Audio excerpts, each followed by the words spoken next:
कृष्ण आपके लिए क्या है? कृष्ण मेरे लिए वैसे तो सर्वस्व हैं, त्वमेव माता च पिता त्वमेव, सारे रिश्ते उनसे, जीवन है वो मेरा, प्राण है। कहते हैं राधे राधे रटो चले आएंगे बिहारी, होता है ऐसा? बिल्कुल होता है। राधा नाम जपो तो ठाकुर जी के पीछे आपको नहीं जाना पड़ेगा, ठाकुर जी आपके पीछे पीछे आएंगे। हर माँ को अपने बच्चे में कृष्ण क्यों दिखता है? कृष्ण एक चरित्र ही ऐसे हैं। आपकी नजर में कृष्ण का सबसे बड़ा भक्त कौन था? मीराबाई और एक सूरदास जी। अच्छा, अगर मैं वृंदावन जाऊं या कोई भी हमारे व्यूवर्स हैं वो वृंदावन जाएं तो वो एक काम क्या है जो जरूर करना चाहिए वहां जाके? ब्रज की माटी में लेट जाइए। अच्छा। वो तो कंपलसरी है। विवाह के बाद का अब जो आपका जीवन है, आप उसे अब ज्यादा बेहतर मानती हैं या पहले वाला ज्यादा खूबसूरत था?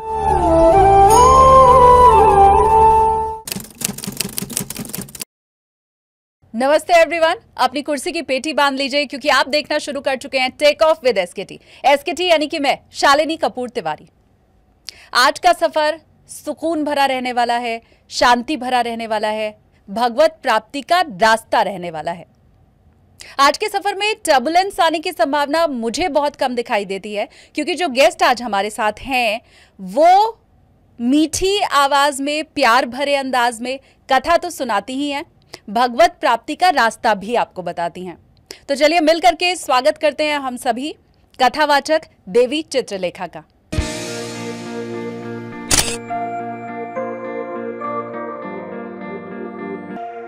राधे राधे। राधे राधे, बहुत बहुत धन्यवाद इतने सुंदर इंट्रोडक्शन के लिए।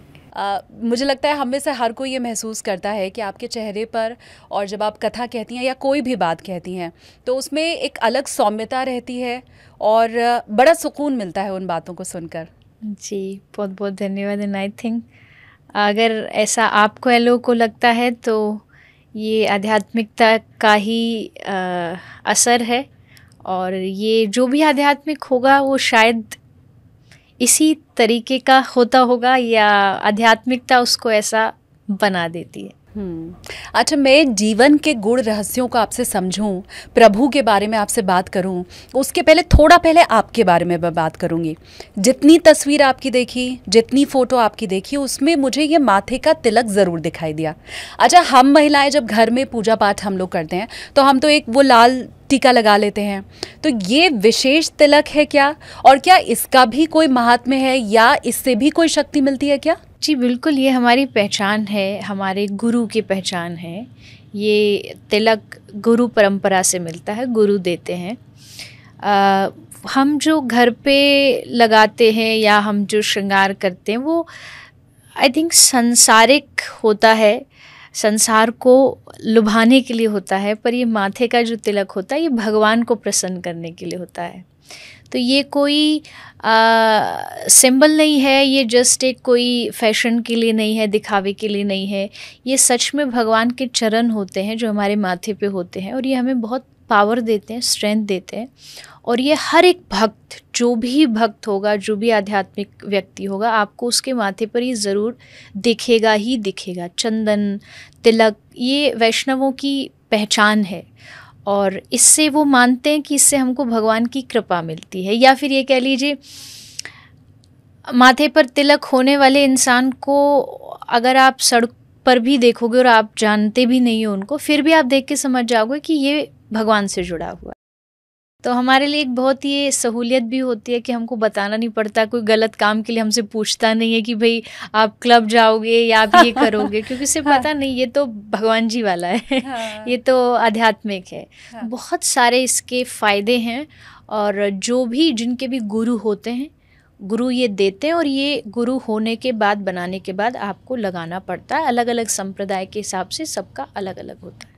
तो ये खुद से अगर कोई लगाने की चेष्टा करे या लगा ले तो वैसा नहीं होता है, गुरु का ही दिया हुआ रहता है? मतलब गुरु का दिया आकृति, जो शेप है, ये डिफरेंट शेप अलग अलग संप्रदायों की होती है।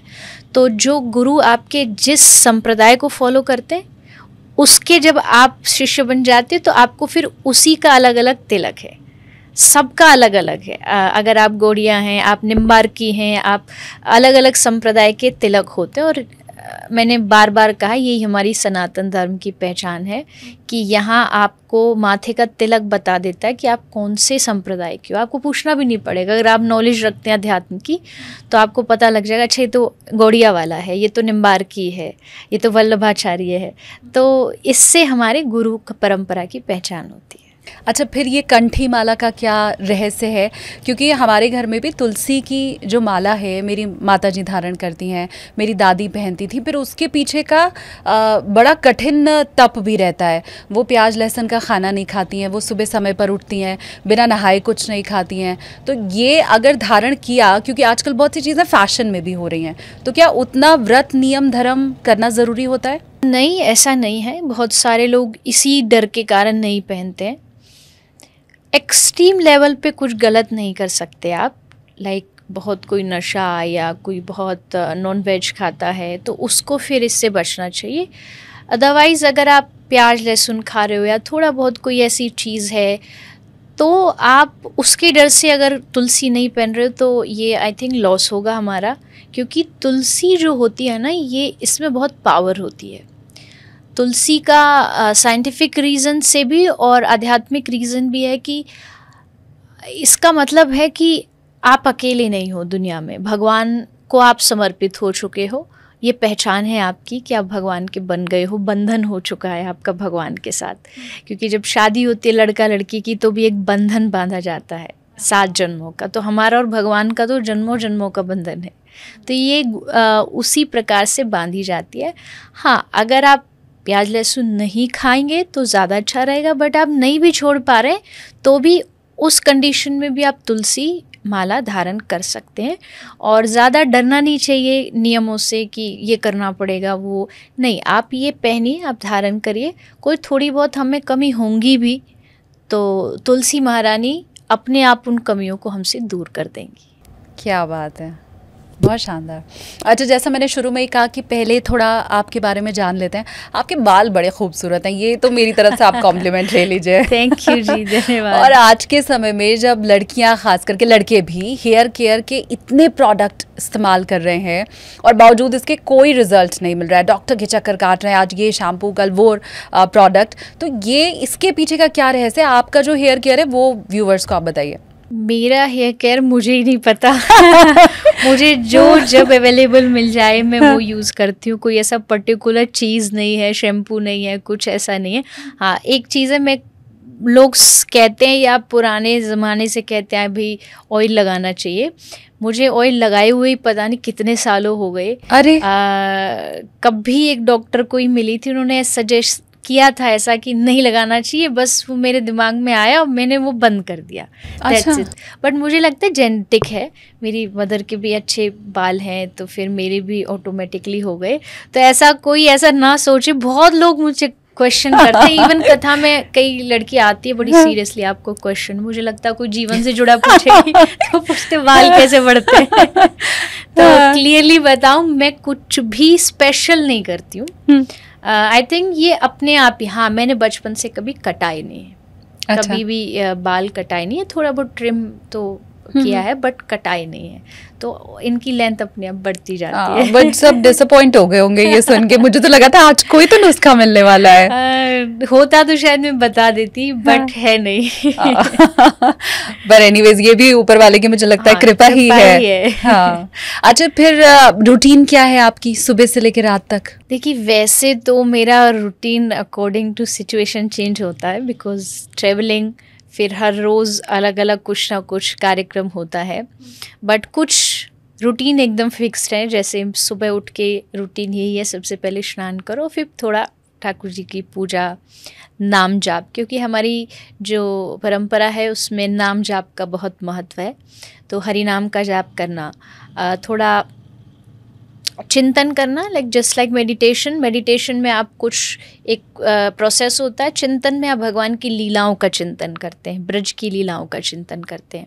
और थोड़ा सा पहले के, थोड़ा सा आज से 4-5 साल पहले की बात करूं तो ये पॉडकास्ट, इंटरव्यूज़ ये थोड़े कम होते थे, तो थोड़ा टाइम ज़्यादा मिलता था, ऐसे मैंने फील किया है कुछ समय में।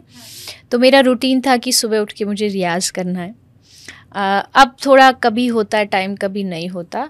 एंड फिर दिन में जो भी अपने कार्य हैं, कहीं जाना है, आना है, लेकिन उसके बीच में भी हमेशा मेरी माला साथ रहती है, तो मैं चांटिंग कंटिन्यू रखती हूँ और पढ़ाई कंटिन्यू रखती हूँ। पढ़ाई इन द सेंस कि कोई भी बुक, कोई भी ग्रंथ हमेशा मेरे साथ रहता है, मैं उसको पढ़ती हूँ। तो पढ़ना और माला ये मेरे रूटीन में फिक्स्ड है। मैं ट्रैवलिंग करूँ, कहीं भी जाऊँ, प्रोग्राम में जाऊँ, खाली जब भी मैं होंगी तो मैं इन दोनों को ज़्यादा महत्व देती हूँ। लेकिन पॉडकास्ट और इंटरव्यू के पहले तक आपको समय आपका ज़्यादा मिलता था, अब ये जब से शुरू हुआ है ना तो हमें आपका समय ज़्यादा मिलने लग गया है।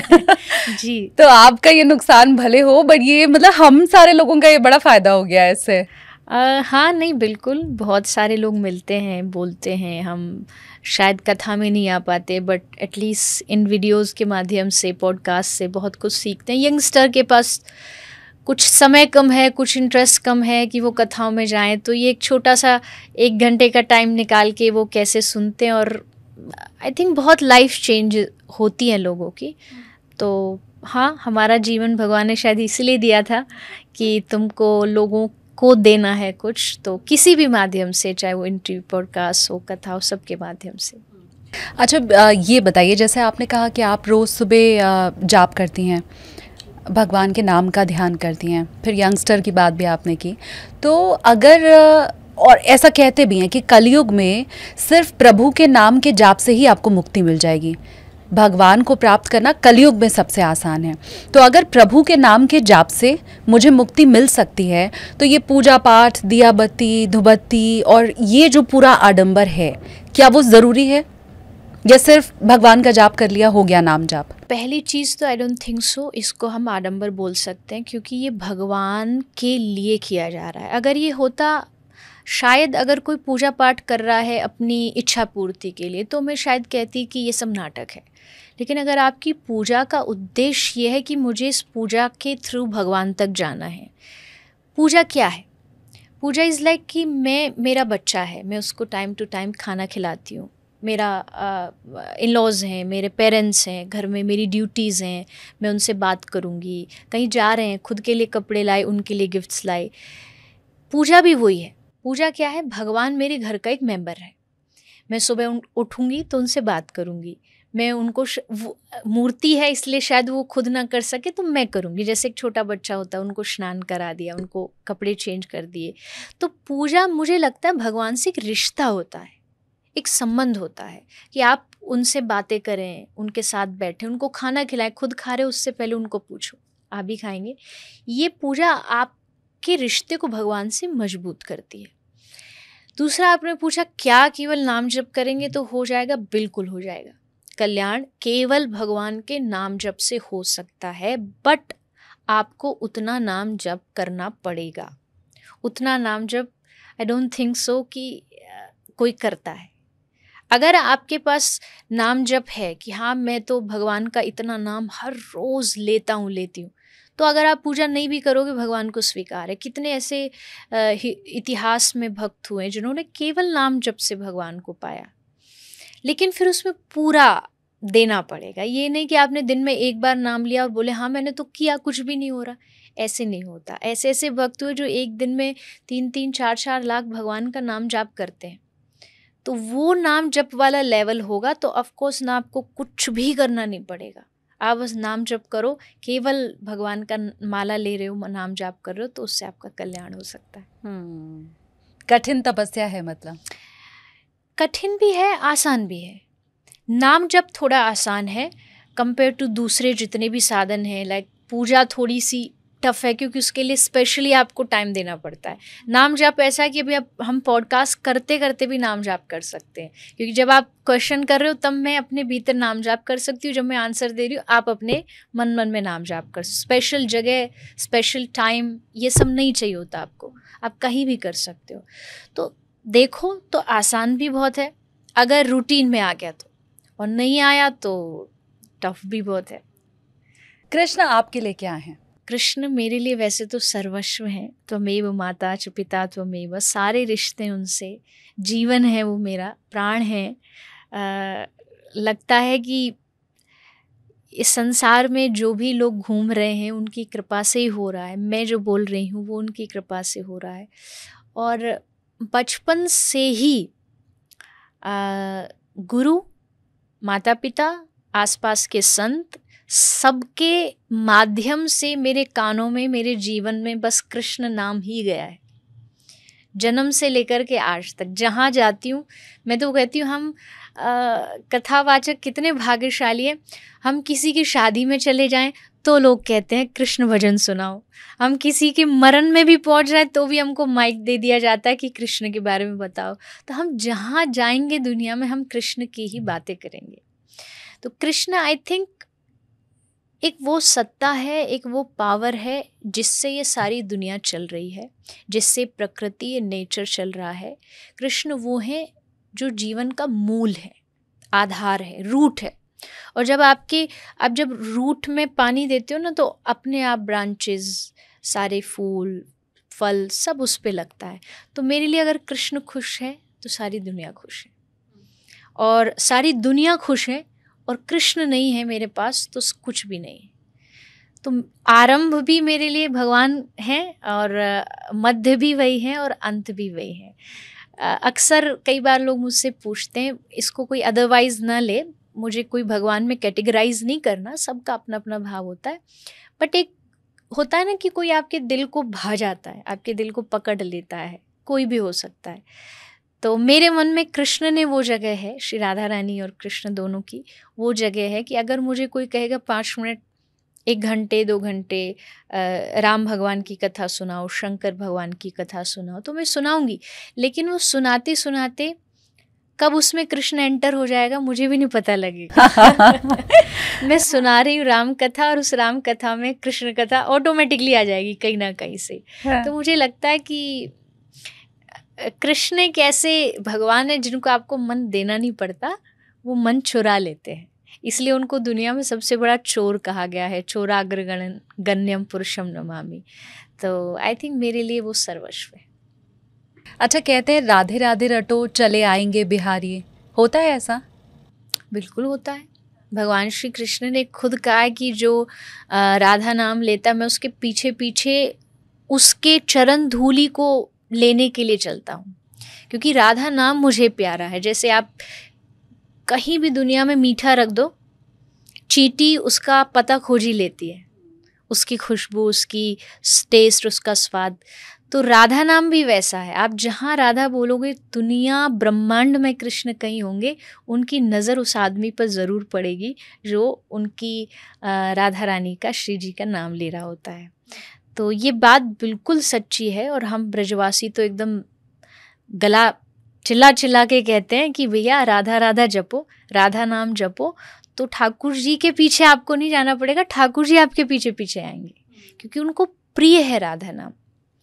और जहाँ जहाँ श्री राधा रानी का नाम लिया जाता है, बोला जाता है, कृष्ण वहाँ उपस्थित रहते हैं, उसको सुनने के लिए लालायित रहते हैं, लालच रहता है उनको कि कोई बोले राधा नाम और मैं वहाँ बैठ करके सुनूं।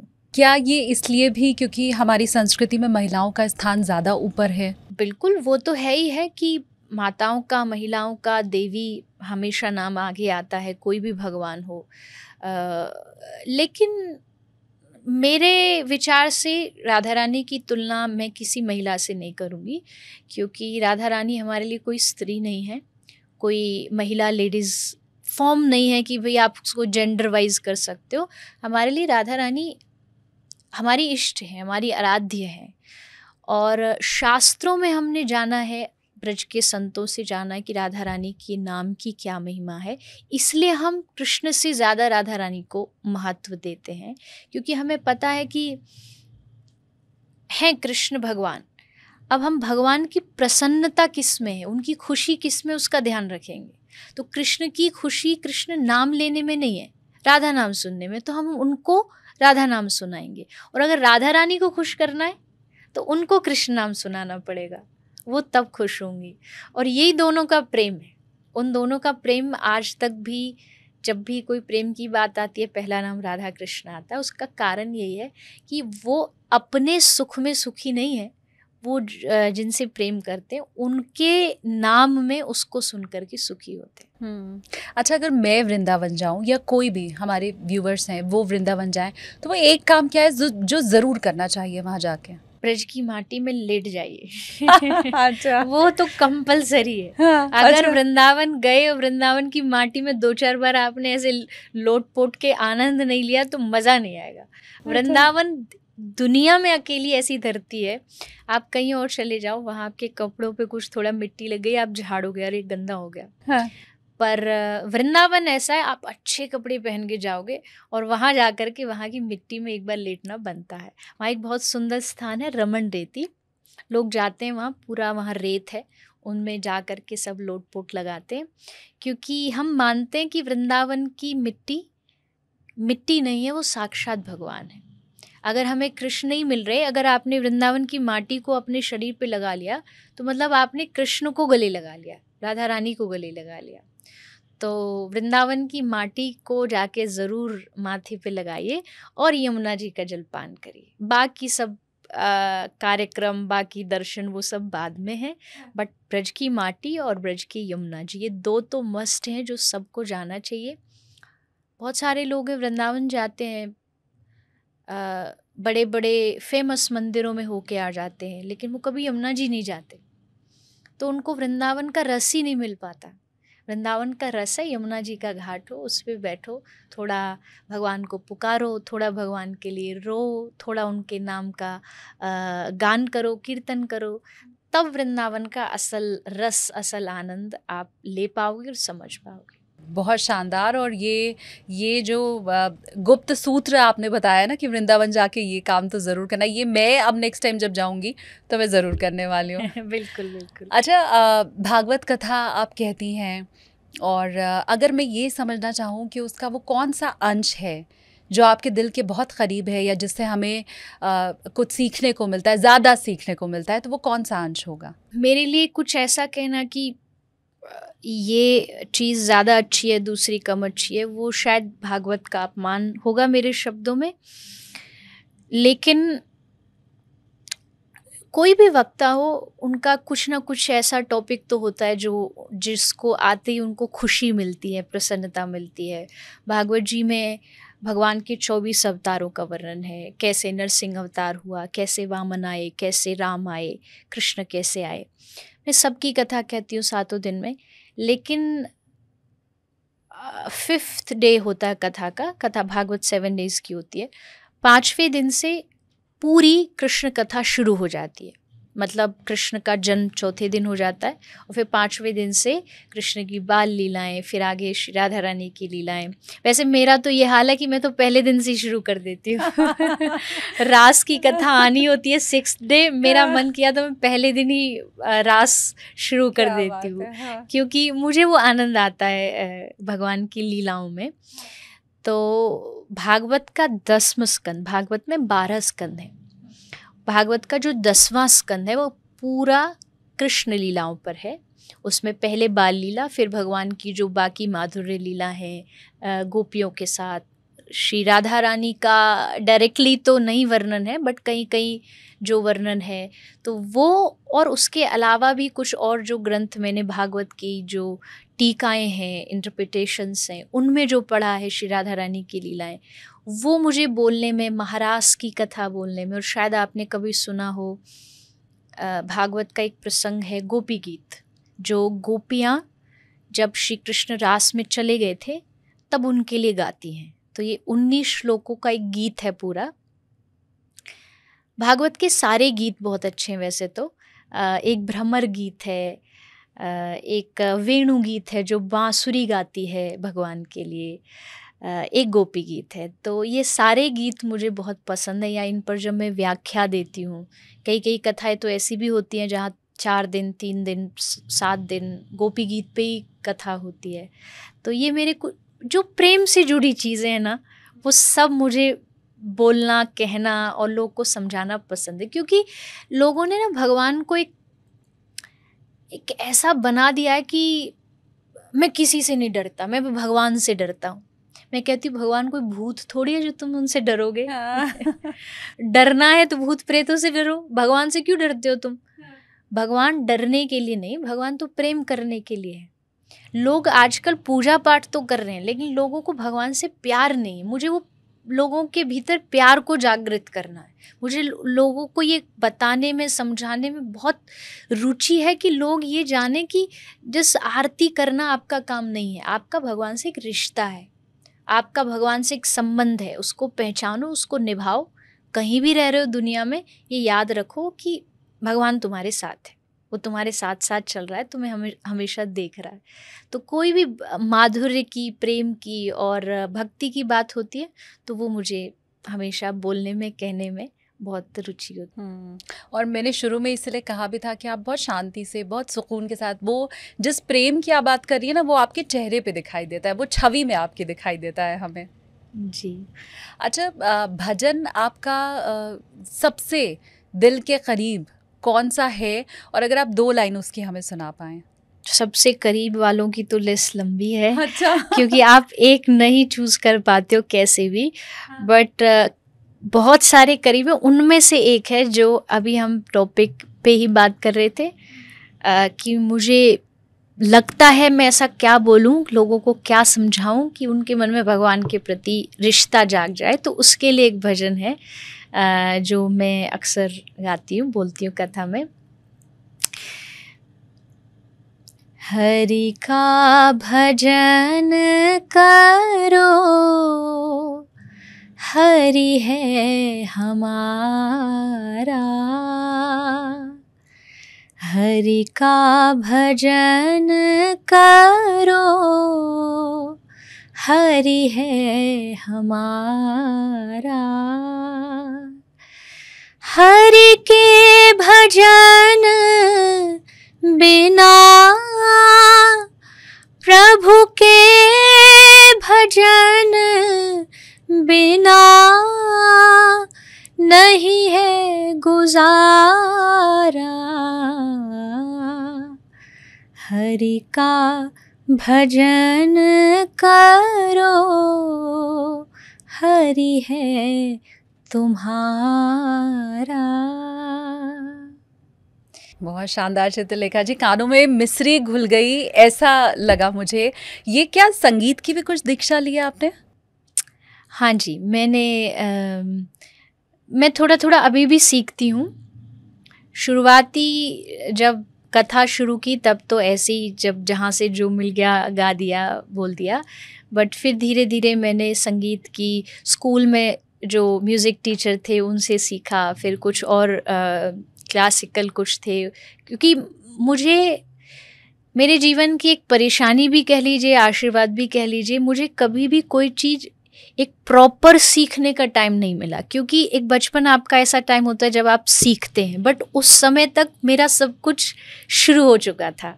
मुझे पढ़ाई भी ऐसे ही करनी पड़ी कि आधा कथा में जा रही हूँ, बीच में स्कूल जा रही हूँ, कथा में जा रही हूँ तो एक ट्यूटर साथ जा रहे हैं, वो पढ़ा रहे हैं। संगीत की क्लास भी ऐसे होती थी कि वो 4-5 महीने में 1-7 दिन के लिए मेरी कथा में ही आते थे और मुझे वहाँ के सिखाते थे। तो अभी भी मैं जो भी चीज़ है ऐसे ही सीखती हूँ, थोड़ा थोड़ा करके, जहाँ जहाँ से मिलता जाता है। तो संगीत भी मैंने सीखा भी और सीख भी रही। पर भगवत कथा के बीच में संगीत की भी ट्रेनिंग, और टीचर आते थे, वो पढ़ाते भी थे वहीं पर? हाँ जी। ये बहुत ऐसा नहीं लगता था बाल मन को कि ये दुविधा है या किधर किधर ध्यान दूं? एक बच्चे के मन में ये नहीं आया कभी? भगवान की कृपा से मुझे ना ये सब खेल लगता था, आनंद लगता था। क्योंकि मैं कहती हूँ कि हर एक आदमी का एंटरटेनमेंट का डेफिनेशन अलग होता है। कई लोगों को वीडियो गेम खेल रहे तो एंटरटेनमेंट है, मेरा बोलना एंटरटेनमेंट था कि मैं बोलूँ। मुझे याद है मेरे पिताजी जब तक कथा भी नहीं शुरू करी थी तो उन्होंने एज अ टॉय भी एक लकड़ी का स्टैंड बना के उस पे कॉटन लगा के जस्ट एक फेक माइक बना दिया था, और बच्चे ऐसे ही बैठ जाते थे और मैं कुछ भी बोलती थी, मतलब कुछ पता भी नहीं था फिर भी बोलती थी। बाकी बच्चे बैठे रहते थे? हाँ, बच्चों को बिठा करके कि आओ तुम्हें कुछ सुनाते हैं। तो आई थिंक मेरा वो खेलना ही था, वो उम्र भी वैसे कोई बहुत मैच्योर तो थी नहीं, बट मुझे अच्छा लगता था, आनंद आता था। मुझे कभी भी किसी चीज़ का प्रेशर नहीं लगा, बर्डन नहीं लगा, या ज़ोर ज़बरदस्ती नहीं लगी कि भाई मुझसे कराया जा रहा है, ऐसा नहीं था। मुझे अच्छा लगता था, मेहनत करना तब भी अच्छा लगता था, आज भी अच्छा लगता है कि मैं हमेशा कुछ ना कुछ पढ़ती रहूं, सीखती रहूं। तो ये तभी हो सकता है जब आपको उस चीज़ से प्यार होता है, या भगवान ने आपको उस चीज़ के लिए बनाया होता है। तो मुझे लगता है भगवान ने मुझे इसी खातिर बनाया था कि तुमको ये काम करना है, और शायद मेरा इंटरेस्ट कहीं और होता और इस काम को प्रेशर से कर रही होती तो शायद कभी भी मैं भी खुश नहीं रह पाती और सुनने वाले भी कुछ सीख ना पाते। बट भगवान की कृपा रही कि मुझे इंटरेस्ट रहा और इसी कारण ये चीज़ें आगे बढ़ती गई। जब दूसरों का जीवन आप देखती हैं या लोग आपसे जब मिलने आते हैं, तो कोई आज तक ऐसा मिला जिसका जीवन देख करके लगे कि ये तो पूर्ण है, संपूर्ण है, कोई दुख नहीं इसके जीवन में? या क्या किसी का जीवन ऐसा होता है जो परफेक्ट हो? नहीं, कभी नहीं। इस दुनिया में कोई भी आज तक ऐसा पैदा नहीं हुआ जो एकदम दावे के साथ कह सके कि मेरा जीवन एकदम परफेक्ट है, या मैं ये कहूँ मैंने सब कुछ पा लिया। सब कुछ पा भी लेने के बाद भी उसको लगता है कि बहुत कुछ रह गया, बहुत कुछ नहीं मिला, और उसका रीज़न है कि लोगों के भीतर सेटिस्फेक्शन नहीं है। भगवान ने तो सबको दिया है, ऐसा नहीं है कि भगवान ने कोई कमी हमारे पास छोड़ी हो, लेकिन उसके बाद भी हमारी इच्छाएं हमें नचाती रहती हैं। हमारी डिज़ायर्स जो हैं, जो मिल जाने के बाद भी और कुछ भागने की, पाने की कोशिश करती रहती है, वो हमें पागल बनाती हैं, वो हमें नचाती हैं दिन रात, वो हमारे चैन को, सुख को, सब को छीन लेती हैं। तो ना तो मुझे आज तक ऐसा कोई मिला, और ना ही इस धरती पर आज तक कोई ऐसा होगा जो ये कह दे कि मैंने सब कुछ पा लिया। और हाँ, जिन्होंने कहा है, कहत कबीर में पूरा पाया, कबीरदास जी कहते हैं मैंने पूरा पा लिया, वो वही कह सकता है जो आदमी भक्त होगा, आध्यात्मिक होगा। आध्यात्मिक नहीं होगा तो दुनिया जिसको भी आज तक मिली अधूरी मिली, और परमात्मा जिसको भी मिला हमेशा पूरा मिला। दुनिया कभी भी पूरी नहीं मिलती है, कुछ ना कुछ छूट जाता है। कोई रिश्ता छूट जाएगा, कोई सामान छूट जाएगा, कोई इच्छा छूट जाएगी। तो ऐसा सोचना कि परफेक्ट लाइफ होती है, ऐसा नहीं होता। क्योंकि तुलसीदास जी ने कहा, तुलसीदास जी का एक दोहा है कि दीन कहे धनवान सुखी। जो गरीब होता है उसको लगता है पैसे वाला बड़ा सुखी, देखो कितना अच्छा घर है। तो दीन कहे धनवान सुखी, धनवान कहे सुख राजा को भारी, राजा कहे महाराजा सुखी, महाराजा कहे सुख इंद्र को भारी, इंद्र कहे चतुरानन यानी ब्रह्मा जी सुखी, चतुरानन कहे सुख विष्णु को भारी, पर तुलसीदास विचार कहे भजन बिना सब जगत दुखारी। वाह! अगर तुम्हारे जीवन में भजन नहीं होगा, देखिए दुख जो होता है ना, ये कई तरीके का होता है।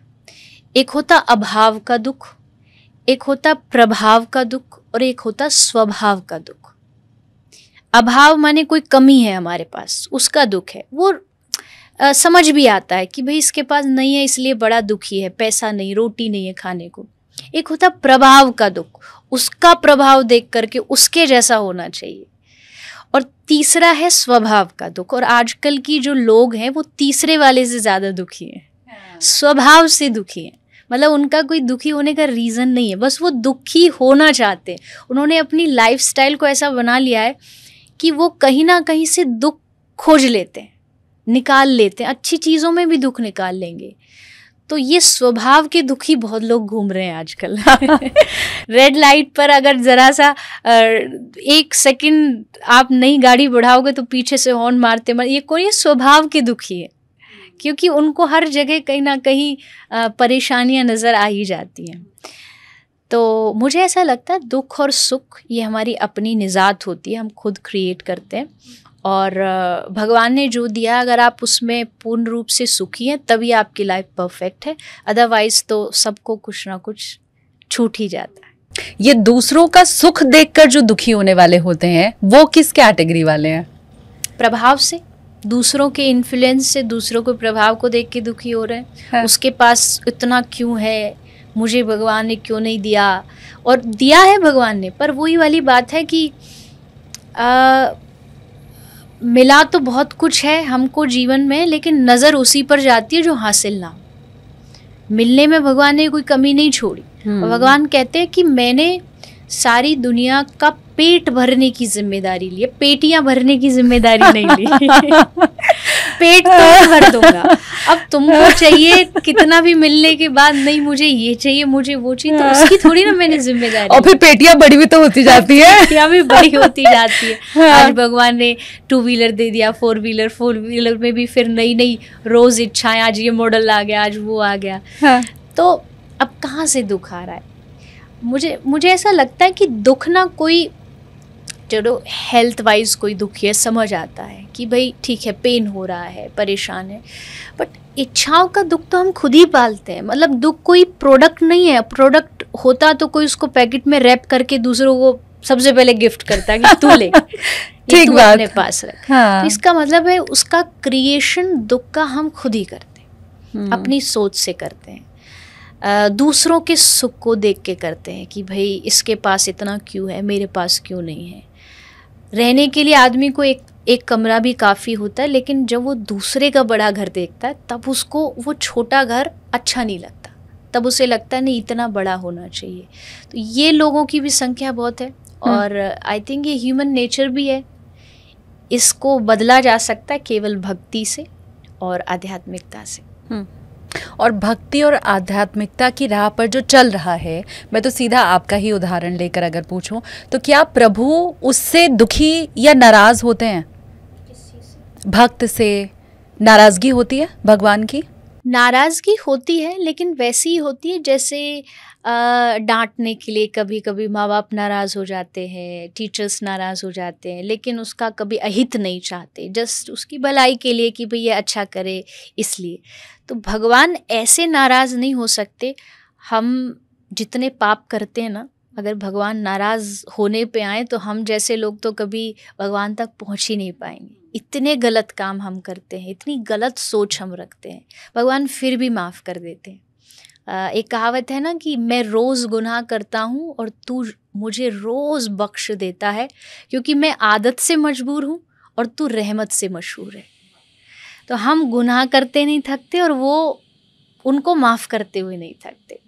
और भगवान गलतियाँ नहीं देखते हम में, तभी हम जैसे खोटे सिक्के भी चल जाते हैं। वो सबको बच्चे की तरह, एक बालक की तरह, एक विद्यार्थी की तरह, जहाँ गलत होंगे वहाँ अपना कोई संत भेजेंगे जो हमको बताएगा कि तुम यहाँ गलत हो, तुमको ये ठीक करना चाहिए।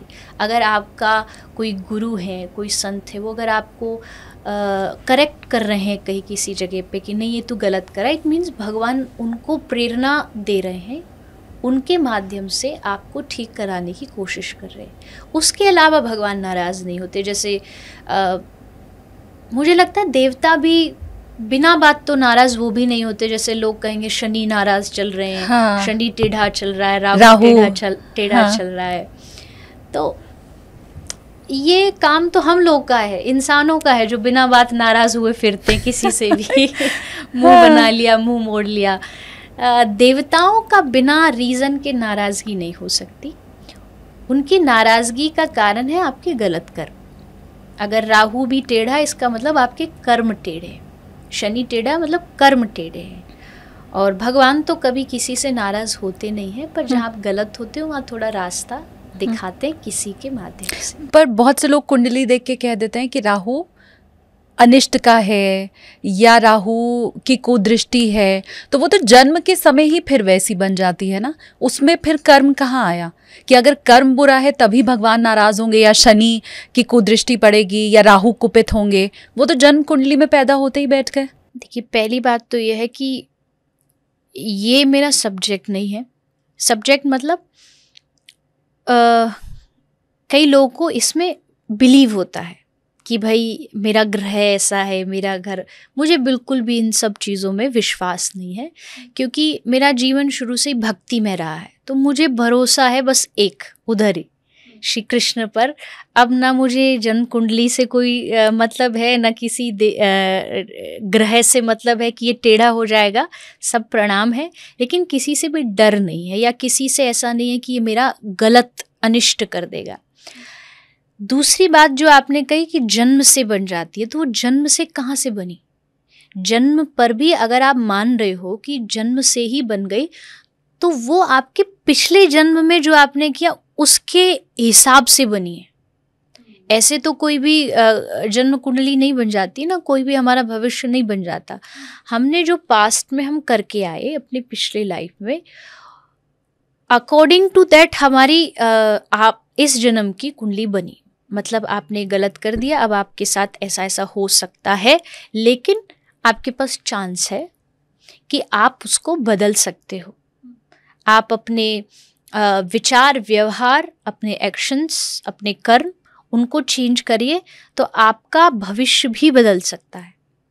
लेकिन उस भविष्य को बदलने के लिए आपको थर्ड पर्सन की ज़रूरत नहीं है, सेकंड पर्सन की ज़रूरत नहीं है कि ये आके कुछ करे जिससे बदल जाएगा। बदलोगे आप खुद ही, बदलोगे आप अपने कर्मों से ही। मतलब कोई ऐसा तंत्र नहीं है, मंत्र नहीं है, ऐसा कोई एक्टिविटी नहीं है कि ये करने से भविष्य बदलता है। तो वो आपके अपने करने से, आपके अपने अच्छे कर्मों की ओर शिफ्ट हो जाने से ऑटोमेटिकली आपके ग्रह, आपकी अशांति, आपका मन अगर अशांत है, घर में अशांति, वो सब तभी चेंज हो सकती है। अच्छा, फ्लाइट जब चल रही होती है तो इसमें एक होता है ऑटो पायलट मोड। जी। तो कोई ऐसी विधि है जीवन की जिसका अनुसरण अगर कर लिया जाए तो ऑटो पायलट मोड में फिर चलता ही रहे जहाज? बिल्कुल है। अब सौंप दिया इस जीवन का सब भार तुम्हारे हाथों में, है जीत तुम्हारे हाथों में, है हार तुम्हारे हाथों में। इससे बड़ा ऑटो पायलट क्या हो सकता है कि भाई हमने आपके हाथ में सौंप दिया, हमने आपके चरणों में सौंप दिया। इसी को भरोसा कहते हैं, समर्पण कहते हैं। तो समर्पण जो है ये ऑटो पायलट मोड है। अगर आप भगवान को समर्पित हो, इसका मतलब है कि अब वो चला रहा है, वो संभाल रहा है, बुरा भी होगा उसमें भी अच्छा होगा, क्योंकि चलाने वाला ड्राइवर वही है, हमारी गति को करने वाला वही है। और अगर मैं कहूँ तो मैं कथा में भी बोलती हूँ कि आप एक बस में बैठ जाते हो टेंशन फ्री, सो भी जाते हो बिना ये जाने कि ड्राइवर कौन है। आप फ्लाइट में बैठ जाते हो बिना पायलट को जाने और सो भी जाते हो टेंशन फ्री। आप गाड़ी में बैठ जाते हो बिना ड्राइवर का अता पता जाने। लेकिन जीवन का ड्राइवर कौन है उसका नाम भी पता है, फिर भी आप टेंशन में मरे जा रहे हो, फिर भी आप परेशान हो और फिर भी आप उस पर भरोसा नहीं कर रहे। आपको लगता नहीं अब गाड़ी डूब जाएगी, अरे वो है ना संभालने के लिए। जब उन ड्राइवर्स पे आप भरोसा कर सकते हो तो जीवन का मालिक तो भगवान है, उस पर भरोसा करके देखो, आपकी गाड़ी को वो आराम से कहते हैं ना भव सागर जो है, संसार सागर, इससे पार लगाने वाले भगवान ही होते हैं। तो आपको उनको देना पड़ेगा, आपको उनको सौंपना पड़ेगा। और ये समर्पण भाव आ सके फिर उसके लिए क्या करें? इसके लिए आपको थोड़ा सा इतिहास के भक्तों को, उनकी कहानियों को पढ़ना पड़ेगा, क्योंकि उन कहानियों से हमको मोटिवेशन मिलता है, हमको समझ आती है कि अच्छा मतलब ऐसा भी होता है कि जब सब कुछ ख़त्म होने वाला हो, द्रौपदी की साड़ी खिंच रही है और उसको पता है अब सब चला जाएगा, तब उन्होंने दोनों हाथ उठा के भगवान को पुकारा था और भगवान ने आकर के साड़ी का रूप बना करके उनकी इज्जत को बचा लिया। तो जब इतने वो शक्तिशाली हैं कि लास्ट मोमेंट पर भी आके वो पूरी बाजी पलट सकते हैं, तो उन कथाओं को सुन के, इसलिए हम ये काम इसलिए करते हैं, ये कथा का बोलना, कथाएं सुनाना, ताकि लोगों को समझ आए कि किस पे भरोसा करना है, क्यों भगवान को समर्पित होना है। सत्संग आपको भगवान से जोड़ता है। सत्संग में जब कथाएं सुनाई जाती है भक्तों की, तो अपने आप सत्संग, कथा, भागवत ये भगवान के स्वभाव को बताती है और जब भगवान के स्वभाव को आप जान लेंगे तो अपने आप समर्पित हो जाएंगे कि नहीं, मुझे करना चाहिए, मुझे भगवान पे भरोसा रखना चाहिए। तो सत्संग सुनो, कुछ पढ़ो, भागवत, रामायण, भगवत गीता, ये सब आप पढ़ेंगे तो आपको समर्पण का महत्व समझ आएगा और अपने आप आपके भीतर समर्पण की भावना जागृत होगी। अच्छा, अक्सर ही हमने लोगों को कहते सुना है कि वो तो बड़ा दुष्ट है और ऐसे ही उसने सब धन संपदा कमा ली है। तो अमूमन ऐसा समाज में क्यों उदाहरण दिखाई देता है कि जो बेचारा बहुत अच्छा है, साधु संत किस्म का हमें दिखाई दे रहा है, सज्जन पुरुष, वो तो दुखी दिखाई देता है, और जो दुष्ट प्रवृत्ति का दिखाई देता है वो बाहर से देख करके लगता है बड़ा सुखी है। तो ये विरोधाभास क्यों रहता है? नहीं, उसमें गलती हमारी होती है। हम क्या देख रहे हैं, मतलब वो क्या दुखी है? क्या उसके पास पैसा कम है इसलिए दुखी है, या उसके पास शायद बहुत भक्त तो है पर अच्छा घर नहीं है, मकान नहीं है, इसलिए शायद वो दुखी है? नहीं, ऐसा नहीं होता। दुख अगर आप डीपली जाकर के देखोगे ना, तो जो भगवान का भक्त होगा वो भले ही मटेरियली कमज़ोर होगा लेकिन अंदर से वो बहुत खुश होगा। अंदर से उसके पास कुछ ना होते हुए भी, जैसे सुदामा था, सुदामा जी के पास कुछ भी नहीं था, खाने को एक समय का, एक टाइम का खाना भी नहीं था, पर सुदामा से पूछो या कोई दुनिया का ऐसा आदमी पैदा हो जाए जो ये कह दे सुदामा गरीब था। सुदामा की अमीरी किसके पास हो सकती है कि कुछ ना होते हुए भी भगवान कह रहे कुछ चाहिए तुझे? सुदामा ने कहा नहीं, कुछ नहीं चाहिए, मेरे पास तू है, काफ़ी है। तो हम, ये डिपेंड करता है नज़रिए पे।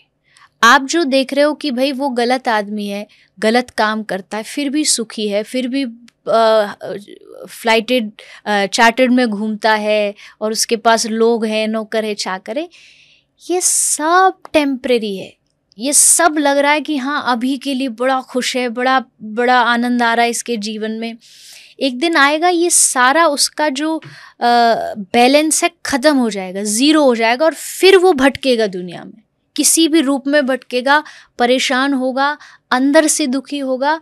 और ये सब कुछ हमारा जितना भी ये दुख और सुख का नाता, ये कर्मों से है। हो सकता है उसने पिछले जन्म में कोई अच्छे कर्म किए हों जिसका भुगतान वो आज कर रहा है, बट आज तो कर रहा है, आज तो उसे जो मिल रहा है पिछले जन्म का या पिछले कर्मों का मिल रहा है, पर अब आगे जो मिलेगा वो अब का किया मिलेगा।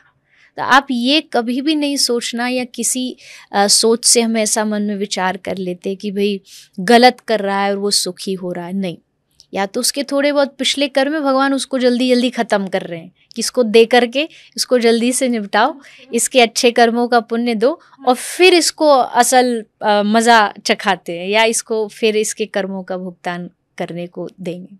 लेकिन इस दुनिया में ऐसा कभी नहीं होता कि बुरा कर्म वाला मज़ा करे और अच्छे कर्म वाले दुखी रहें। एट दी एंड जा कर के अच्छे कर्म का अच्छा ही फल मिलेगा, ये 100% गारंटेड है। शास्त्र इस बात को बार बार हमें समझाता है, कहते हैं, शास्त्रों में लिखा है कि आपके अच्छे कर्मों का फल हो सकता है थोड़ा सा देरी से आए, क्योंकि बुरे कर्मों का फल भी देरी से ही आ सकता है। अब आज हम जो बीज बो देंगे ज़रूरी नहीं कल ही उस पर फल आ जाएगा, थोड़ा टाइम लगेगा, लेकिन फल आएगा। वैसे ही कर्मों का भी फल आएगा, अच्छा होगा या बुरा होगा। कृष्ण की कथा आप सुनाती हैं, उनके मर्म को समझाती हैं, और मुझे लगता है ये जो मैं सवाल आपसे पूछने वाली हूँ इसका आपसे बेहतर कोई जवाब नहीं दे सकता। हम अक्सर देखते हैं कि एक वर्ण जो व्यवस्था बनाई गई है कि ब्राह्मण कुल का जितने भी शख्स होंगे वो ब्राह्मण ही होते हैं, भाई बंधु चाचा ताऊ सारे। कृष्ण को लेकर मेरे मन में सवाल है कि कृष्ण खुद भगवान स्वरूप, उनके माता पिता देवता तुल्य थे, फिर ये कैसे संभव था कि जो उनके मामा थे कंस, वो दैत्य थे, वो असुर थे। एक ही परिवार में पैदा हुए ये सारे लोग, एक देवता और दूसरा दानव, ये कैसे हो सकता है? एक कोई जब मूवी बनती है, सीरियल बनता है, उसकी स्टोरी को बनाने के लिए उसमें हर कैरेक्टर देना पड़ता है, अच्छा भी बुरा भी, सपोर्टिव एक्टर्स भी होते हैं, नेगेटिव भी होते हैं, विलेंस भी होते हैं, हीरो होता है, हीरो की बहन होती है, माँ होती है। तो ये जो अवतार भगवान लेते हैं, कृष्ण बने, राम बने, ये भगवान ने, आप ये कह लीजिए आज की भाषा में कहूँ तो एक मूवी बनाई है, एक क्रिएट की है क्योंकि भगवान को ना तो 14 वर्ष वनवास जाने की जरूरत थी, ना भगवान श्री कृष्ण को ब्रज छोड़ के जाने की आवश्यकता थी। ये सब भगवान ने बनाया, एक कहानी बनाई कि ऐसे ऐसे ऐसे से मुझे लीला करनी है।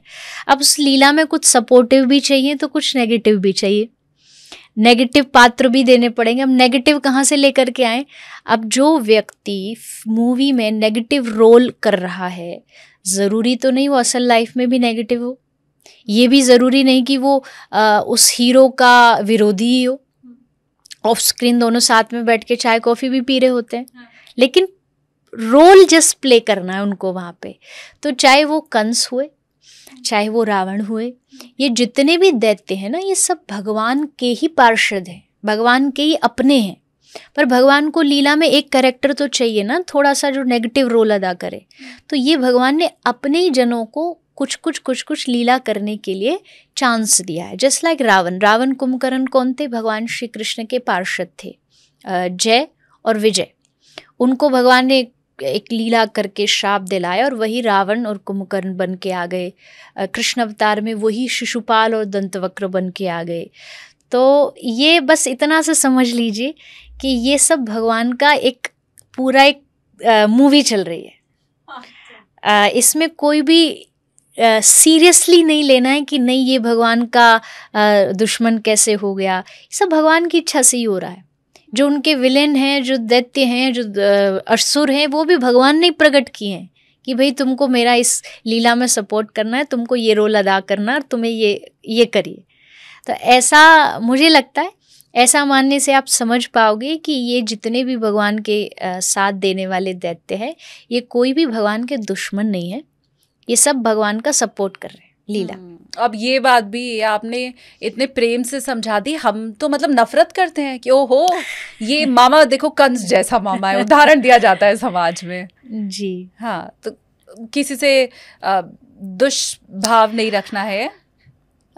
दुष्भाव मतलब इतना तो जरूर रखिए, थोड़ा सा एक अवेयरनेस, सतर्कता की नहीं, रावण को जला देते हैं। हाँ, हमें ये नहीं करना है, क्योंकि अगर रावण जल रहा है तो उसकी मानसिकता या उसके जो व्यवहार थे, जिसके कारण से भगवान ने कहा कि देखो ऐसा करोगे तो तुम्हारे साथ ऐसा होगा, तो तुमको इससे बचना है। जस्ट आपको एक समझाया है भगवान ने, समझाने की कोशिश करिए। बाकी नफरत, अब वही वाली बात है। एक बड़ी सुंदर लाइन कहीं मैंने पढ़ी थी कि दशहरा के दिन रावण जल रहा था और जलता हुआ रावण का पुतला वहाँ जितनी भीड़ खड़ी थी उन सब से पूछ रहा था कि मुझे तो जला रहे हो, पर ये बताओ तुम में से राम कौन है? मुझे जलाने से पहले राम जैसा बनो। तो केवल रावण को जला के रावण को दोष दे देना बहुत आसान है, लेकिन हम कितने ऐसे काम करते हैं जो उन्हीं दैत्यों के बराबर है। जो आज के ज़माने में कभी कभी हम न्यूज़ सुनते हैं, बच्चे ने माँ को गला काट के मार दिया, किसी बच्ची के साथ रेप हो गया, किसी अपनी बेटी के साथ कुकृत्य लोग करते हैं। तो क्या ये रावण से कम है? कम से कम रावण ने माँ सीता को, जानकी को लाके रखा, एक मर्यादा तो रखी कि मुझे छूना नहीं है जब तक उनकी इच्छा ना। तो मैं किसी का सपोर्ट या अगेंस्ट नहीं कर रही, मैं कोई रावण की पक्षपात नहीं कर रही, बट सीखना है कि नहीं, सिर्फ रावण को जलाने से आप अच्छाई को नहीं स्थापित कर सकते। आप पहले बनिए, राम जी के चरित्र से थोड़ा बहुत सीखिए, तब आपका हक है रावण को जलाने का। बहुत शानदार, बहुत सुंदर, और बहुत कुछ हम लोगों को सीखने भी मिल रहा है आपसे आज। एक और सवाल मेरे मन में है कि राम की भी लीलाएं बचपन की, रामायण में उसका पूरा जिक्र है। राम जी भी बड़े खूबसूरत थे, बड़े चंचल थे, कृष्ण भी बड़े खूबसूरत थे, बड़े चंचल थे। ये क्या वजह है कि जितनी माएँ हैं उन्हें अपने बच्चे में कृष्ण की ही छवि दिखाई देती है? कोई दूसरा, भगवान गणेश जी के बचपन की इतनी कथा प्रचलित है, उन्होंने तो शिव पार्वती को बिठाकर पूरी परिक्रमा कर ली, मतलब उनसे बड़ा सुपुत्र कोई दूसरा शायद हो नहीं सकता है। तो गणेश भी उसी लाइन में, राम जी भी उसी लाइन में, लेकिन हर माँ को अपने बच्चे में कृष्ण क्यों दिखता है? आपने कहा राम जी चंचल थे, बट शास्त्रों में तो लिखा है कि नहीं, उनका जो जीवन था बड़ी सरलता का था। इवन बचपन भी बड़ी सरलता से गुजरा, शांत थे, धीर थे, गंभीर थे, भगवान श्री कृष्ण की लीला में थोड़ी चंचलता ज़्यादा थी, वो नटखट थोड़े ज़्यादा थे। बताओ कौन सा ऐसा भगवान है जिसने चोरी की हो? अपने घर में 9 लाख गैया थी। हाँ। कृष्ण के अपने घर में 9 लाख गैया होने का मतलब है कि पूरा घर दूध दही मक्खन से भरा था, पर फिर भी उनको चोरी करके माखन खाने में ही मज़ा आता था। अपने घर में भी अगर उनको खाना है तो चुपचाप जाते थे, छुप छुप करके, और तब खाते थे। तो कृष्ण की लीला में थोड़ी नटखटता ज़्यादा है। और माताएं इसलिए भी अपने बालक को ये संबोधित करके इस नाम से बुलाती हैं क्योंकि कृष्ण एक चरित्री ऐसे हैं, बच्चे को वो बच्चे जैसे लगते हैं, बड़ी माताओं को वो अपना बालक जैसा लगता है। कोई समान उम्र की महिला गोपी होती है तो उसको प्रियतम जैसा लगता है, कोई सन्यासी होगा तो उसको अपने आराध्य भगवान जैसा लगेगा, योगी है तो उसके लिए वो परम लक्ष्य है। तो यानी कृष्ण सब चीज़ों में परिपूर्ण है, इसलिए कृष्ण को पूर्णावतार कहा गया है। वो पूर्ण है। बचपन जिया तो पूर्णता से जिया, पूरा नटखट जितनी लीला कर सकते थे, आनंद ले सकते थे, लिया। फिर अपना कर्तव्य निभाने की बारी आई, जिम्मेदारी आई, तो राजा भी बड़े अच्छे बने, द्वारिका जैसा सोने का साम्राज्य बना दिया। इसीलिए कृष्ण हर एक पड़ाव पे अपने जीवन के पूर्ण रहे हैं।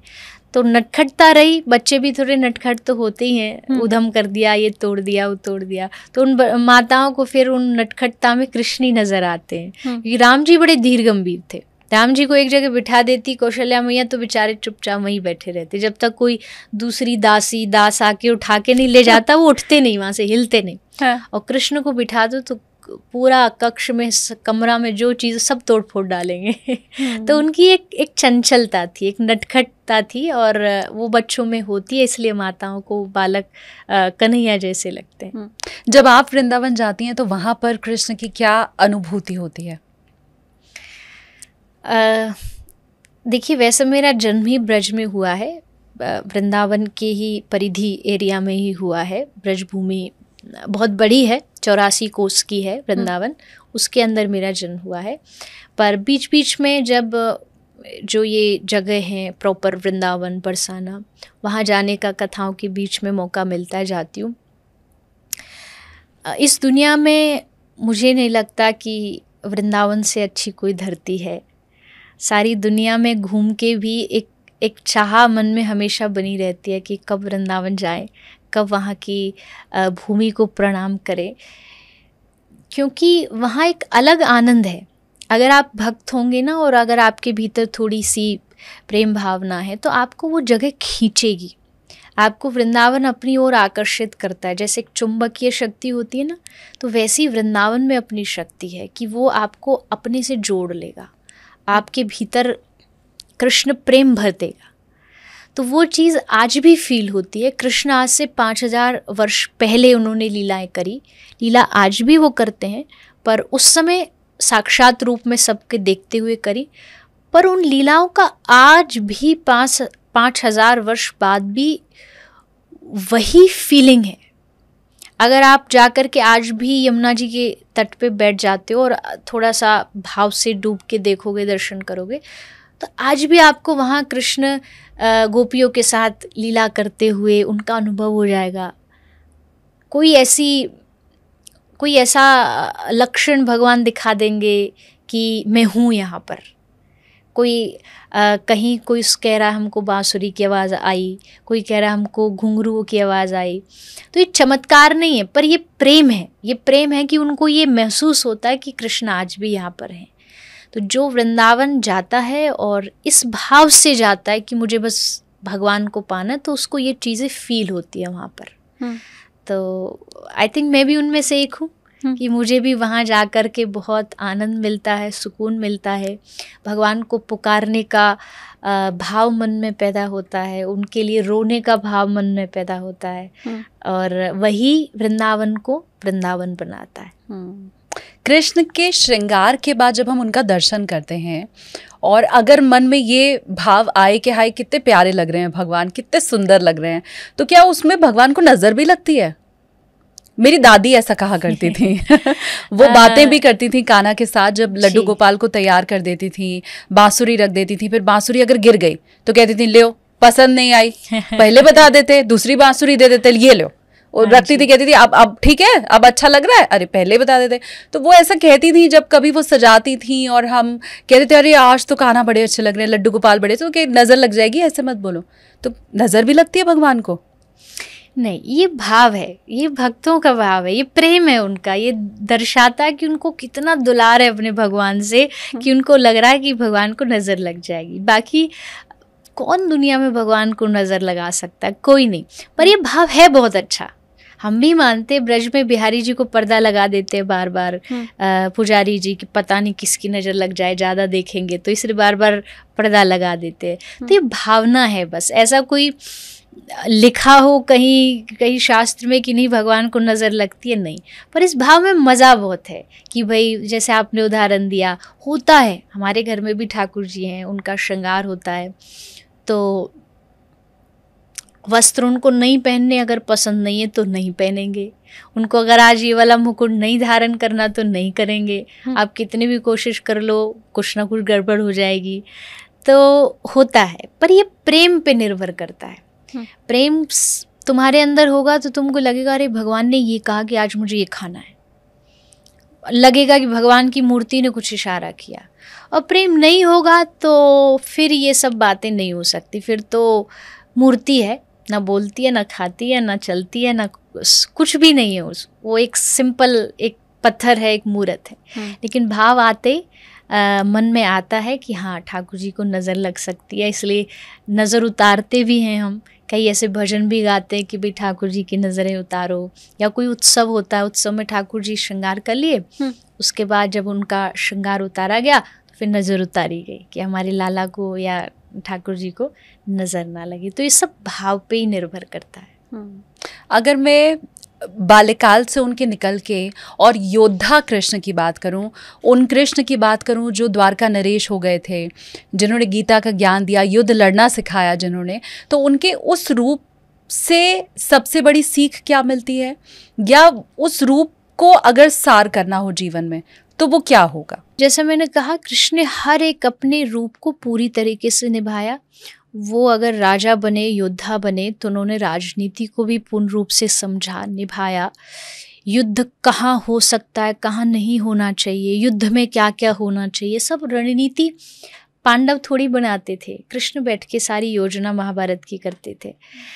तो हाँ, इतना कह सकती हूँ कि कृष्ण ने कभी भी जीवों को, हमको कर्म के विरुद्ध जाने के लिए कोई आज्ञा नहीं दी है। मतलब कर्मों को छोड़ दीजिए या अपने कर्तव्यों को मत निभाइए या सब कुछ छोड़ कर के कहीं चले जाइए, ऐसा उन्होंने कभी आज्ञा नहीं दी। उन्होंने कहा है कि जो जिम्मेदारियां, जो रिस्पॉन्सिबिलिटी तुमको मिली है, कर्तव्यों को, कर्मों का निर्वहन करिए। अर्जुन को भी कह रहे कि तू योद्धा है, तू लड़। जबकि अगर आध्यात्मिक दृष्टि से कहो तो युद्ध करना ठीक नहीं है। वो ये कह सकते थे कि नहीं, तुझे नहीं लड़ना चाहिए, ये छोड़, तू जो देना इनको दे दे और लौट जा वापस घर। लेकिन कृष्ण जानते ये क्षत्रिय है और क्षत्रिय का कर्तव्य है लड़ना, युद्ध करना। तो इसलिए भगवान ने उसके कर्म को आगे बढ़ाने के लिए प्रेरित किया। और उन कृष्ण के स्वरूप से आप यही सीख सकते हो कि जो भी भगवान ने आपको ड्यूटी दी है, आपको ड्यूटी मिली है, मुझे मिली है, और सारी दुनिया में जितने सबकी अपनी अपनी ड्यूटी है, उसको पूरी जिम्मेदारी से, सच्चाई के साथ, ईमानदारी के साथ निभाइए। हम चूँकि मैंने शुरू में ही कहा था, ये हवाई सफ़र वैसे तो रहता है और मौसम कभी बिगड़ता भी है, टर्बुलेंस भी आते हैं, तो थोड़ा मैं उन सवालों के ऊपर भी अब आ रही हूँ। आजकल बहुत से गुरुजी ऐसे हैं जो बहुत वायरल हैं, या मैं ये कह सकती हूँ कि शायद गुरुओं का स्वरूप समय के साथ बदला है। मीम्स भी बन रहे हैं, रील्स भी लोग बना रहे हैं, उनके पीछे फ़नी ऑडियो भी लगा रहे हैं। ये सारी चीज़ें जब आप देखती हैं या उन गुरुओं का ज्ञान जब आप देखती हैं, तो मन में क्या विचार आता है? अगर आप थोड़ा सा हंसी मजाक के लिए कोई बात बना रहे हैं, कह रहे हैं एक मर्यादा में रह के, तो कोई बात नहीं। हमारी बातों को भी कई बार लोग बोल देते हैं, बना देते हैं, गलत तरीके से भी कई बार प्रस्तुत कर देते हैं। लेकिन सिर्फ अगर आप उनको मजाक बनाते हैं या मजाक बनाने की कोशिश करते हैं तो उससे फिर नुकसान किसका होगा? धर्म का। मुझे ऐसा लगता है कि धर्म एक दुनिया का सबसे गंभीर टॉपिक है, सीरियस टॉपिक है। अगर आप उसको फ़नी बना दोगे, और आज के जो नौजवान हैं, यंगस्टर हैं, वो ऑलरेडी भक्ति से बहुत दूर है, और ऊपर से उनको कोई ऐसी चीज़ और मिल जाए कि बस उनको धर्म के नाम पे बस मजाक करना है, कॉमेडी करनी है, मनोरंजन करना है, तो हमारे धर्म के लिए बहुत घातक है, बच्चों के लिए बहुत घातक है। तो मुझे नहीं लगता ये कतई भी सही है। हो सकता है कुछ लोग ऐसे हों जो ऐसी बातें कर देते हों कि कभी उनको लेकर के आपको लगता हो कि ये बहुत फ़नी बातें हैं, हंसी की बातें, लेकिन आपको उसको फिर धर्म से नहीं जोड़ना चाहिए, क्योंकि उससे आपके धर्म की हानि होती है। तो मैं तो इतना ही कहूँगी कि धर्म को अलग रखो। कॉमेडी के लिए कितने सारे दुनिया में कॉमेडियन हैं, उनके पास जाइए, उनकी वीडियोस बनाइए, उनको सुनिए। उनको, अगर आप किसी धार्मिक गुरु के पास जाते हैं तो आप इसलिए जाते हैं कि आपको अपने जीवन का कल्याण करना है, आपको कुछ अच्छा सीखना है। तो हमको भी ध्यान रखनी चाहिए ये बात कि हम वहाँ मनोरंजन के लिए नहीं बैठे।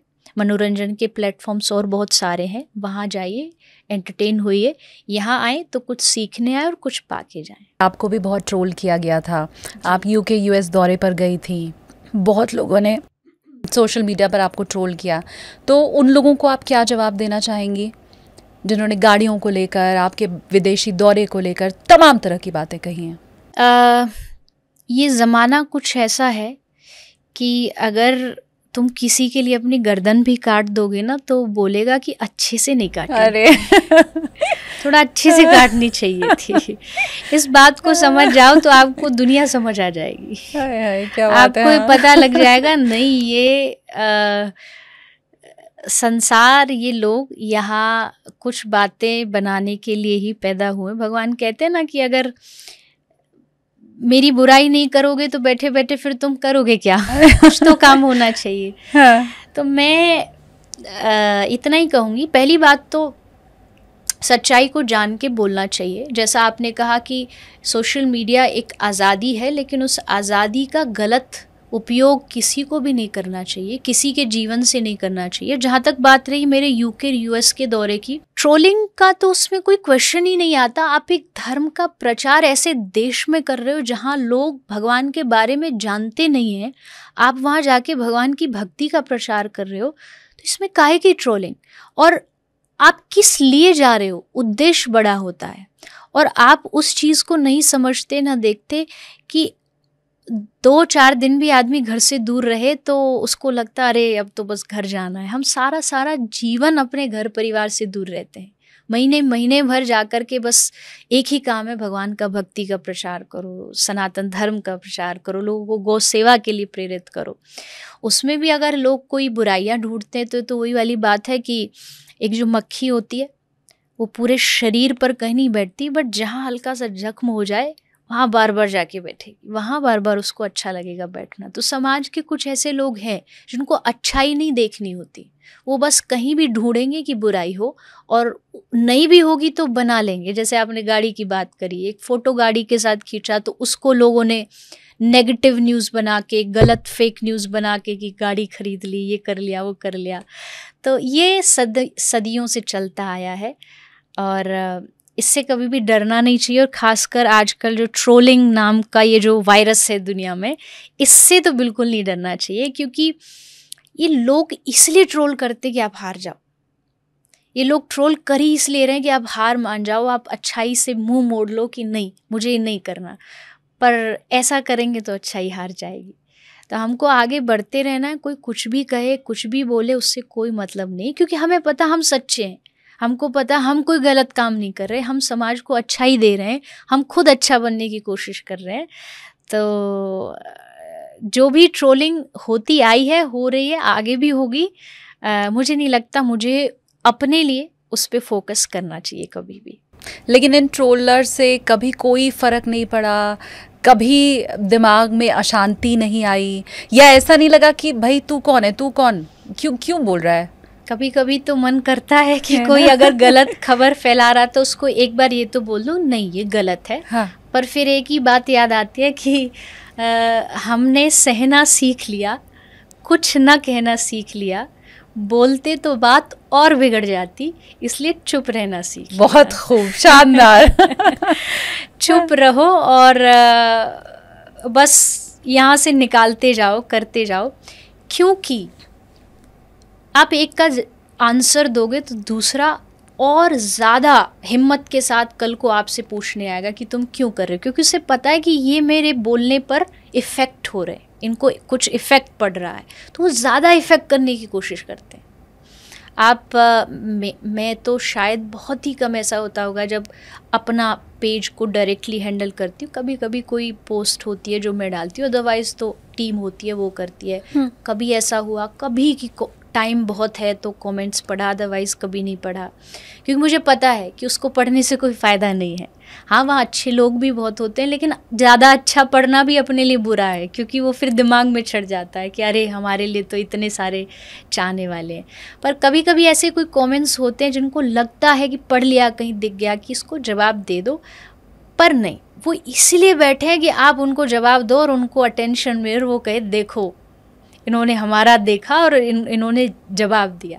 इससे अच्छा है कि चुप रहो और उस पर ध्यान नहीं देना। ये मैंने अपनी लाइफ में सीखा है, तभी आप अपनी शांति को बचाए रख सकते हो।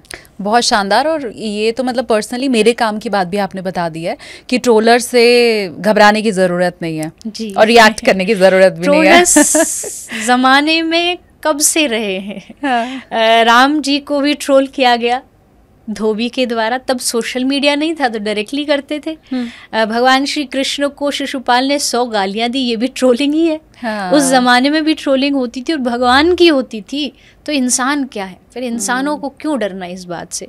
और बात तो ये भी है ना कि मैं वृंदावन में बैठी हूँ और कोई दिल्ली, कलकत्ता, मुंबई में रहता हुआ आदमी जो कभी मुझसे मिला नहीं, जिसको मेरे बारे में पता नहीं, वो जा कर के सोशल मीडिया पे मेरे लिए राय रख के बता रहा है वो क्या सोचता है मेरा जीवन कैसा है, जबकि उसने मुझे कभी फेस टू फेस देखा नहीं। क्या आप मुझे जानते नहीं हैं, उसके बाद भी आप मेरे जीवन को कैसे बता सकते हो कि ये अच्छे हैं या बुरे? आप सोशल मीडिया के माध्यम से, और अगर एक आदमी बुरा होगा भी तो वो सोशल मीडिया पर अपनी बुरी वाली साइड तो कभी दिखाएगा नहीं, अच्छी दिखाएगा। तो किसी भी व्यक्ति को जज करने से पहले, खासकर सोशल मीडिया पे, उसकी पर्सनल लाइफ को डायरेक्टली जाके जानिए। जब आपको लगता है डायरेक्ट जान के कि नहीं ये यहाँ गलत है, तब आपकी अपनी मर्जी है, उनसे दूर हो जाइए। हाँ। सोशल मीडिया पे आप कैसे डिसाइड करते हो कौन अच्छा है कौन बुरा है? वो डिसीजन अगर आप जस्ट सोशल मीडिया को देख के ले रहे हो तो आई थिंक वो एकदम गलत है। अब अगला सवाल मैं बुरे लोगों के लिए पूछने वाली हूँ। अगर कोई बुरा शख्स है, उसे अपनी गलती का एहसास हो, अब उसमें कुछ भी शामिल हो सकता है, कभी उसने कोई पाप कर्म किए हो सकता है शराब पीता रहा हो सकता है नॉन वेज खाता रहा हो, वो उसकी श्रद्धा की बात है। लेकिन अगर मैंने कभी भी कुछ बुरे कर्म किए हैं और अब अगर मैं सुधर जाना चाहूँ, अब अगर मैं सही राह पर आना चाहूँ, तो वो जो पश्चाताप की अवधि होगी वो कितनी लंबी होगी? कितना समय मुझे लगेगा सही राह पर चलते हुए कि भगवान फिर मुझे माफ़ कर दे? अच्छा बनने के लिए कोई समय नहीं चाहिए। इसी घड़ी, इसी सेकंड अच्छा बना जा सकता है। इसी सेकंड आप डिसाइड कर सकते हो कि पिछला सब खत्म और आज से नया सब शुरू। पर भगवान माफ़ कितने दिन में करेंगे? भगवान तुरंत माफ़ कर देंगे, इसी क्षण माफ़ कर देंगे। अगर आप ये वादा करते हो कि आज के बाद मैं इस काम को नहीं करूँगा, तो आप देख लेना कि आप केवल माफ़ नहीं बल्कि भगवान आपको अच्छा बनने में सपोर्ट करेंगे। कि अगर इसने ठान लिया कि मुझे अच्छा बनना है तो मैं कुछ ऐसी कोशिश करूं, या ऐसा कोई व्यक्ति, कोई फ्रेंड, कोई रिश्तेदार, कोई गुरु ऐसा इसको दूं जिससे अच्छा बन पाए। भगवान आपको सपोर्ट करेंगे, भगवान आपको नीचे नहीं गिराएंगे कि नहीं तूने गलत कर दिया। तो भागवत का सबसे बड़ा एग्जाम्पल है अजामिल। इतने पाप किए थे उसने, इतने पाप किए थे, बीच बीच में अपने बेटे का नाम लेता था, नारायण नारायण। मरते समय बोला नारायण, तो भगवान ने अपने दूत भेज दिए कि इसको बोलो अब ये नरक नहीं जा सकता। इसको सेकंड चांस दो, इसको कहो भजन करे, भक्ति करे, मेरा नाम ले और मेरे धाम को आ जाए। भगवान तो एक क्षण में माफ़ कर देंगे, बट कमी यह है कि हम उस गलती को आज की आज सुधारना नहीं चाहते। अगर मेरी कोई गलतियाँ भी हैं, मैंने कोई पास में गलतियाँ करी है, मुझे पता है वो गलतियाँ हैं, मैं उनको सुधारने की भी अगर कोशिश करता हूँ तो उसमें क्या होगा, जैसे आपने नशे का नाम लिया, आज मैं नशा छोड़ रहा हूँ, लेकिन उस नशे को आज ही नहीं छोड़ूंगा, पहले उसको वीक में कंटिन्यू करूँगा, उसको मंथ में कंटिन्यू करूँगा, ऐसे करते करते यानी अच्छाई को अपनाने में हमें बहुत टाइम लगता है, हम उसको तुरंत नहीं अपनाते। लेकिन अगर आप अपना पा रहे हो, अगर आपके भीतर इतनी स्ट्रेंथ है, तो यकीन मानो भगवान आपकी गलतियों को कभी नहीं देखेंगे, वो आपकी सिर्फ अच्छाइयों पे फोकस करेंगे। आप अच्छा बनने के लिए एक बार ठान लीजिए तो पिछले भी माफ़ हो जाएंगे। आप भजन करना शुरू कर दीजिए, आप माला करना शुरू कर दीजिए, भगवान सब भुला देंगे पिछला, और आपको एक नया जीवन और एक नया जीवन का अध्याय आपका शुरू करेंगे। अच्छा, सात्विक खाने का कितना महत्व है, ये मैं इसलिए भी पूछ रही हूँ कि हमने देखा है कि वेस्टर्न कंट्रीज़ में अब बहुत ट्रेंड हो गया है वीगन का जी, वहाँ पर लोग वीगन बन रहे हैं, और भारत में जहाँ सनातन संस्कृति है, जहाँ हमेशा से हमें तो तामसिक भोजन से भी दूर रहने के लिए कहा गया है, वहाँ पर नॉनवेज का प्रचलन बढ़ा है जी। तो इसका कितना महत्व है, इससे कितना परिवर्तन आता है जीवन में? देखिए, इस पे तो कोई डिबेट है ही नहीं। मतलब मुझे लगता है कि मैं ये बात को क्यों ही बोलूं कि भाई नॉनवेज खाना सही है गलत है, या नॉनवेज खा सकते हैं कि नहीं खा सकते। मतलब ये तो एक बहुत सिंपल सी बात है कि किसी को मारना, किसी को खाना, किसी को फूड बनाना, खाना भोजन बना के उसको चलते हुए प्राणी को अपना खाना बनाना, ये कहीं हद तक भी सही नहीं है। जैसा आपने कहा कि पता नहीं लोगों को क्या लगता है कि अगर वो ये कह दें कि आई एम वेजिटेरियन, तो उनको थोड़ा सा ये बोलने में भी हेजिटेशन होती है। आज के बच्चे अगर अपने फ्रेंड सर्कल में हैं और उनके सारे फ्रेंड्स नॉनवेज खा रहे हैं, तो वो शर्म के चलते नहीं बोलते कि आई एम वेजिटेरियन, कि भाई मैं इस ग्रुप से आउट कर दिया जाऊंगा, मुझे ये कह दिया जाएगा तू तो आउटडेटेड है, तू बहुत पुराने ज़माने का है। मतलब अच्छी चीज़ें पुराना ज़माना है और बुरी चीज़ें ये हम आजकल जो ट्रेंड में चल रहा है, हम लोग जो हैं बड़े एडवांस हैं। काहे के एडवांस हैं आप? कोई व्यक्ति किसी को मार के कैसे अच्छा बन सकता है? तो खासकर आज के लोग, आज के यंगस्टर, आज के बच्चे, सबको ये बात समझनी है। जैसा आपने कहा, लोग अब जो फॉरेन है, विदेश है, वहाँ लोग इस बात को समझ रहे हैं। उनको बहुत सारे एक्सपेरिमेंट करके दिखाए जा रहे हैं कि जब किसी पशु को मारा जाता है तो उनको एक ग्लास हाउस में बंद करके दिखाया जाता है कि देखो इनके साथ क्या व्यवहार किया जा रहा है, इनको कैसे काटा जा रहा है, कैसे चीख रहा है, भाग रहा है पूरे रूम में। क्योंकि जब वो आपके प्लेट में आ जाता है ना, तो आपको देखने में लगता है अरे कितना अच्छा दिख रहा है। वैसे मुझे तो अच्छा भी नहीं दिखता, पर जो खाने वाले वो कहेंगे बड़ा अच्छा दिख रहा है, अरे कितना टेस्टी है, कितना अच्छा है। इसके पीछे क्या हुआ है उस प्लेट पर एक बार वो सोच के देखो। उसको कैसे खींच के लाया गया, कैसे मारा गया, कैसे उसके बॉडी के एक एक पार्ट को अलग किया गया, और उसको आप खा रहे हो। आप कैसे अपने आप को इंसान कह रहे हो, आप कैसे अपने आप को मानव कह रहे हो। और इतना ज़्यादा ट्रेंड चल चुका है सारे भारत में कि कहीं भी चले जाओ, हम कहीं जाते हैं हमें इतनी तकलीफ़ होती है खाना ढूंढने में, क्योंकि जहाँ जाते हैं वहाँ सब मिक्स होता है, नॉन वेज वेज सब साथ में चल रहा होता है। और उस जगह का भी आप नहीं खा सकते जहाँ पर नॉन वेज बनाया जा रहा हो, क्योंकि वो चीख, वो तड़प, फूड, इवन वेज फूड भी वहाँ बन रहा है ना। वेजिटेरियन फूड नॉन वेज के आसपास ही अगर कहीं बन रहा होगा, तो वो नॉन वेजिटेरियन फूड की जो वाइब्रेशन है, जो उस वायलेंस का जो एक इफ़ेक्ट है, वो उसमें भी जाता है, वो उसको भी इफ़ेक्ट करता है, क्योंकि सबसे जल्दी वाइब्रेशन फूड एब्जॉर्ब करता है। तो इसलिए उससे बचना चाहिए, उसको अवॉइड करना चाहिए। इवन हमारी जो स्कूल हैं उनमें भी इस बात को समझाना चाहिए, टीचर्स को बच्चों को घर में पेरेंट्स हैं उनको खुद समझना चाहिए, बच्चों को समझाना चाहिए ये कोई ट्रेंड नहीं है, ये कोई टेस्ट नहीं है, ये कोई शौक नहीं है, ये कोई आपके मॉडर्नाइजेशन का कोई सिंबल नहीं है, ये सिर्फ पाप है, ये आपका अपराध है और इसका भुगतान आप ही को करना पड़ेगा। एक दिन आप ही वैसे ही पेन फील करोगे जैसे आज तुम्हारे सामने जो प्लेट में रखा है उसने किया होगा। तो सात्विक खाना खाइए, अच्छा खाना खाइए, बहुत सारी वैरायटीज़ हैं अच्छी अच्छी वो खाइए, पर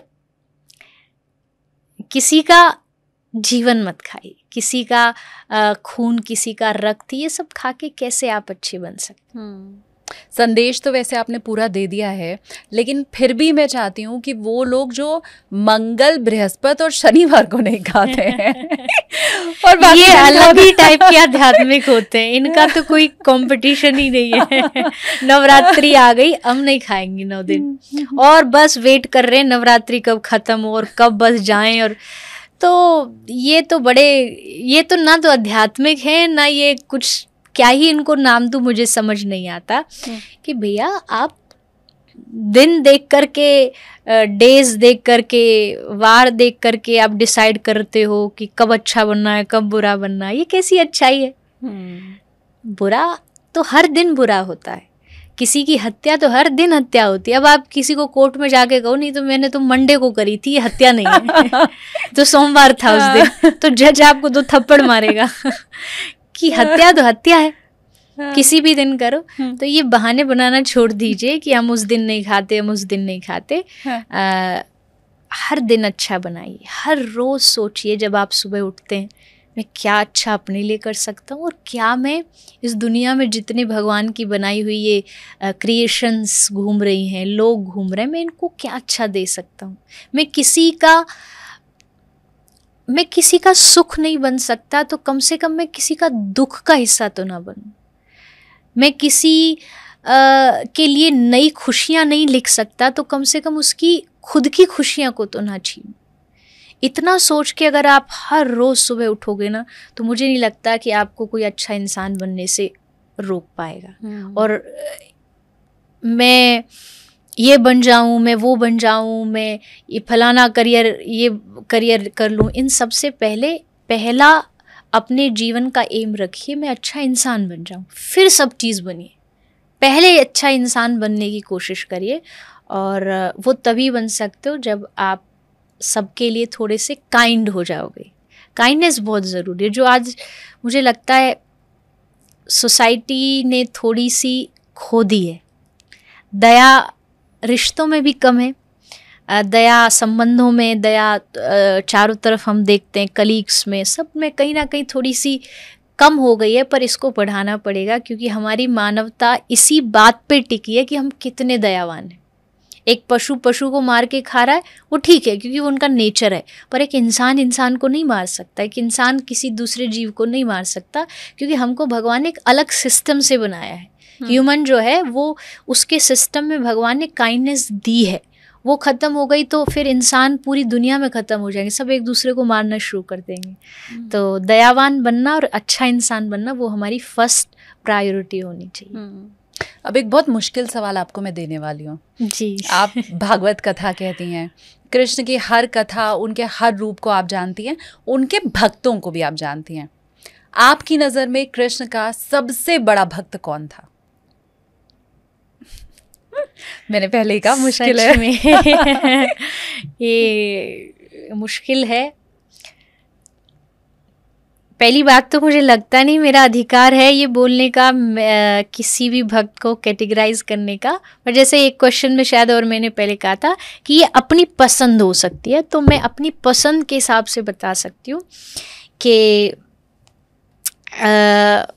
एक लगाव है मेरा 2 विशेष भक्तों के साथ। 2 बोलूँगी क्योंकि मुझे उनसे बराबरी का लगाव है, एक मीराबाई और एक सूरदास जी। कलयुग के भक्त हैं दोनों ही, और मैं जब भी इनकी कथा पढ़ती हूँ या बोलती हूँ या इनके कोई बहुत सारे पद हैं वो भी जब बोलती हूँ तो मुझे एक अलग कनेक्शन फील होता है। सूरदास जी के साथ एक कनेक्शन इसलिए फील होता है कि वो बैठ के कृष्ण को कथाएं सुनाया करते थे। तो जब मैं वो सुनती हूँ तो मेरे मन में आता है ऐसा कौन सा दिन आए कि मैं बोलूँ और ठाकुर जी बैठ के सुने। और मीरा का चरित्र तो सब जानते हैं, दिन रात उन्होंने बस सारी दुनिया से रिश्ता तोड़ के अपने गिरधर को रिझाया, ठाकुर जी को रिझाया। तो उनसे भी मेरा एक अलग लगाव है। तो सबसे बड़ा कौन है ऐसा मेरा कोई अधिकार नहीं बोलने का, पर मुझे जिनसे ज़्यादा लगाव है वो ये दो भक्त हैं।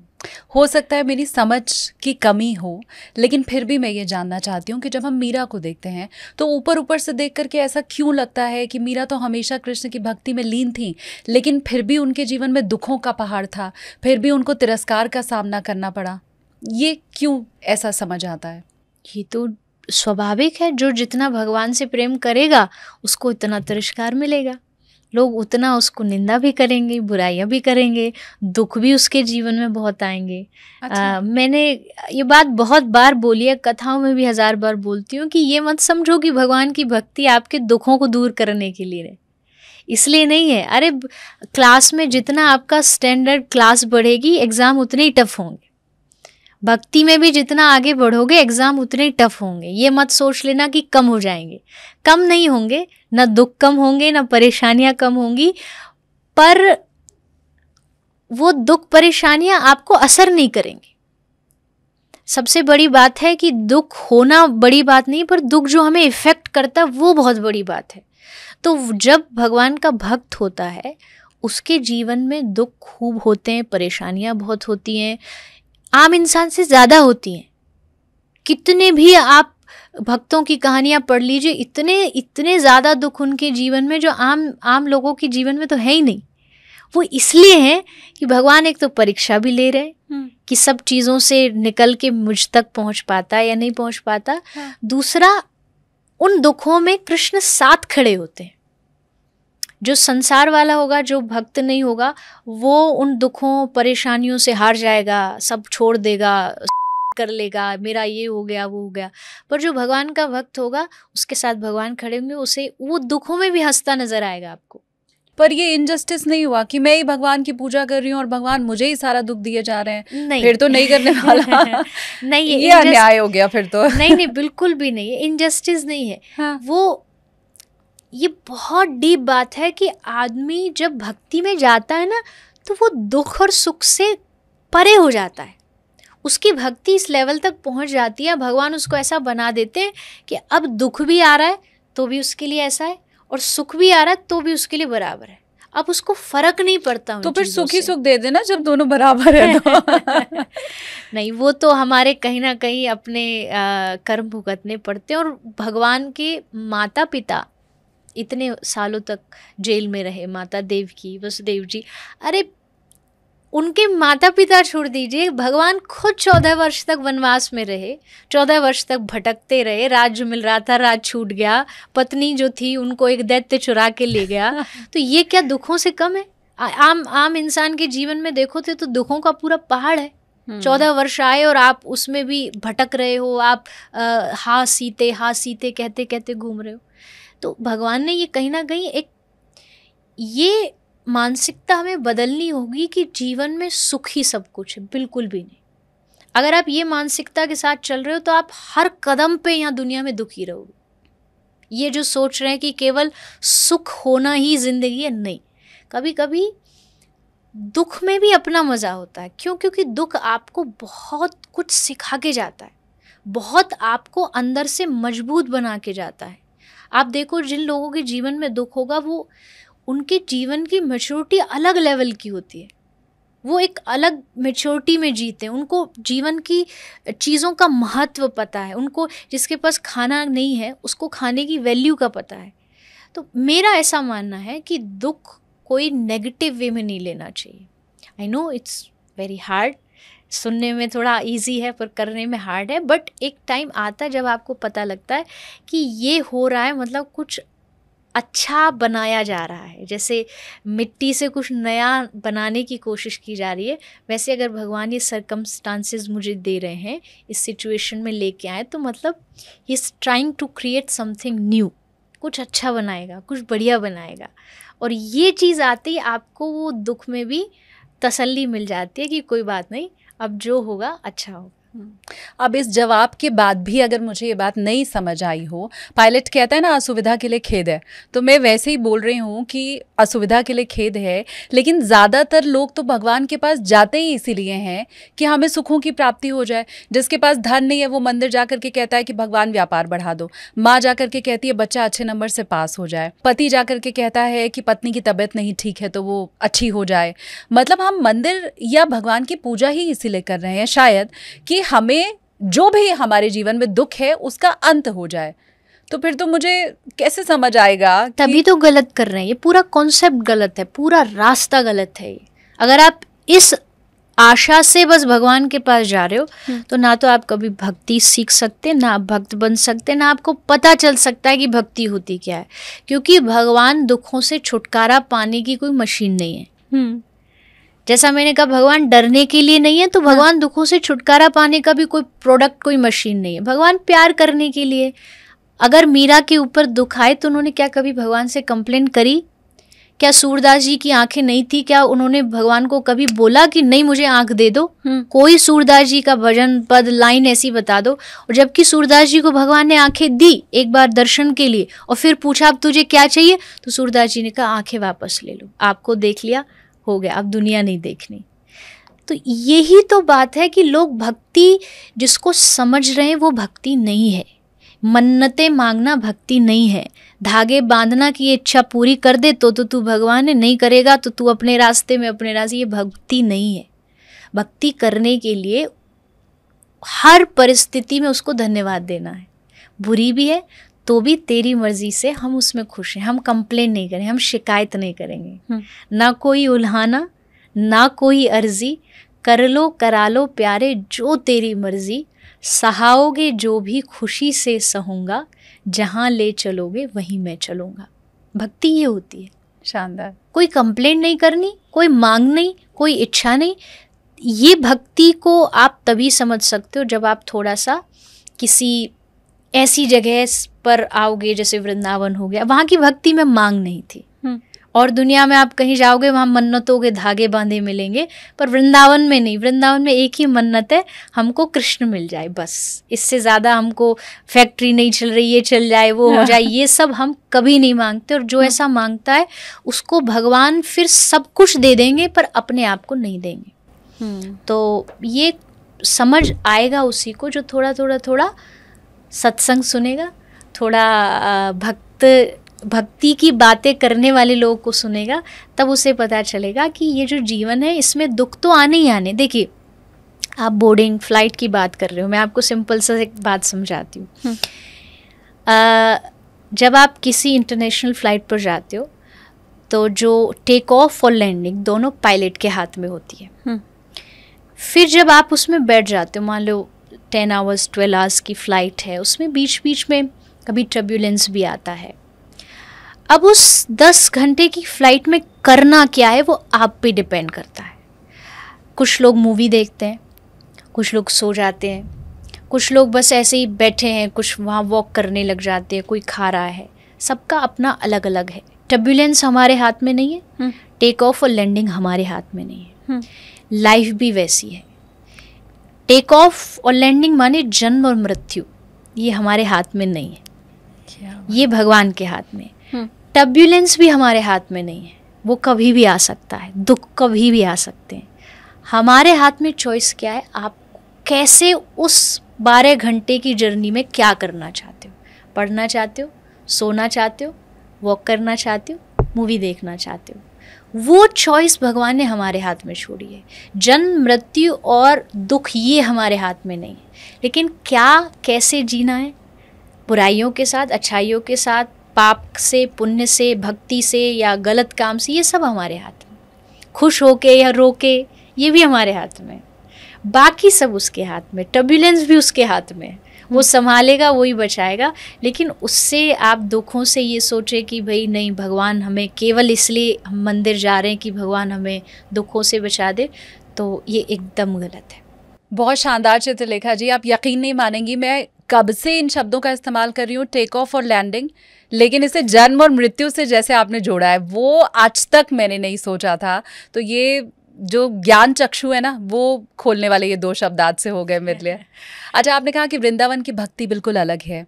वृंदावन में मांगने वाली भक्ति नहीं है। वो भक्त जो वृंदावन पहुंचते हैं और वहाँ आकर के रील बनाते हैं, न सिर्फ वृंदावन, केदारनाथ गए, काशी विश्वनाथ गए, अलग अलग धामों पर गए, तो ये क्या मोबाइल बैन कर दिया जाए तो इतनी भीड़ पहुंचेगी? कुछ जो सच्चे भक्त होंगे वो तो ज़रूर जाएंगे, उनको क्या मतलब मोबाइल हो ना हो, उससे कोई फ़र्क नहीं पड़ता, क्योंकि वृंदावन कोई आज नया तो बना नहीं है, ये धाम तीर्थ कोई नए तो है नहीं, यहाँ सदियों से लोग आते हुए। हाँ, जो एक्स्ट्रा लोग हैं वो ख़त्म हो जाएंगे वो जाना बंद कर देंगे जिनका एम बस वीडियो बनाना है। मैं बार बार हर बार जब भी ये क्वेश्चन किया जाता है मैं बोलती हूँ कि भाई आपके पास दुनिया में बहुत सारी ऐसी जगह हैं, बहुत सारे नेचर की ऐसी प्लेसेस हैं जहाँ आप जाके अच्छी अच्छी रील्स बना सकते हो, आप वीडियो बना सकते हो, आपको वहाँ कोई नहीं रोकेगा। आप वहाँ जाइए, टाइम निकालिए, टिकट करिए, जा कर के वहाँ अपना कंटेंट बनाइए। लेकिन जब आप धाम में आते हो, आप कुछ दर्शन करने आए हो, कुछ आप भगवान को पाने आए हो, और जब आप वीडियो बना रहे हो उसके कारण भी बहुत सारी जो दूसरे लोग हैं उनका डिस्ट्रैक्शन होता है या परेशान होते। उद्देश्य मैटर करता है, आई थिंक आपकी इंटेंशन मैटर करती है। हम भी, हमारे कई भजन जो हैं वो वृंदावन में शूट होते हैं, हम भी जाते हैं, वीडियो शूटिंग होती है, लेकिन हम कुछ चीज़ों का भी ध्यान रखते हैं कि हमारे कारण जो दर्शनार्थी आ रहे हैं उनको परेशानी ना हो, या हम केवल वृंदावन यही उसीलिए नहीं जा रहे कि जस्ट हमारी शूटिंग है इसलिए हम आ गए, उसके बाद हमारा दूसरा कोई वृंदावन से काम नहीं है। तो ये जो कंटेंट क्रिएशन वाले लोग हैं, आपके लिए बहुत सारी अच्छी जगह हैं, वहाँ जाइए, पर धाम को धाम जैसा रहने दीजिए। हाँ, आप वहाँ फर्स्ट इंटेंशन लेकर के शायद आप जाओगे व्यूज़ के लिए, पर वो धरती ऐसी है कि आपको चेंज तो करेगी, एक ना एक दिन आपको समझ आएगा कि नहीं, ये धरती केवल जस्ट अपने स्वार्थ के लिए यूज़ नहीं करनी है, इसका कुछ और मतलब है। पर अच्छा है आप उसको जितना पहले समझ जाओ, आप पहले समझ जाइए कि जब आप वृंदावन जाएं, आप किसी दर्शन मंदिर में जाएं, बार बार वहाँ फ़ोटो लगे हैं, वार्निंग लिखी है कि फ़ोटो नहीं लेना, फ़ोटो छीन लिया जाएगा, फ़ाइन हो जाएगा, फिर भी चुपके से लगे पड़े हैं, तो इससे धर्म की भी बदनामी होती है। कितनी सारी इसमें लड़ाई झगड़े हो जाते हैं, मंदिर जो कमेटी होती है उसका झगड़ा हो जाता है फ़ोटो खींचने वालों से। तो मंदिर के नियमों को, मर्यादा को निभाइए, ज़बरदस्ती मत करिए।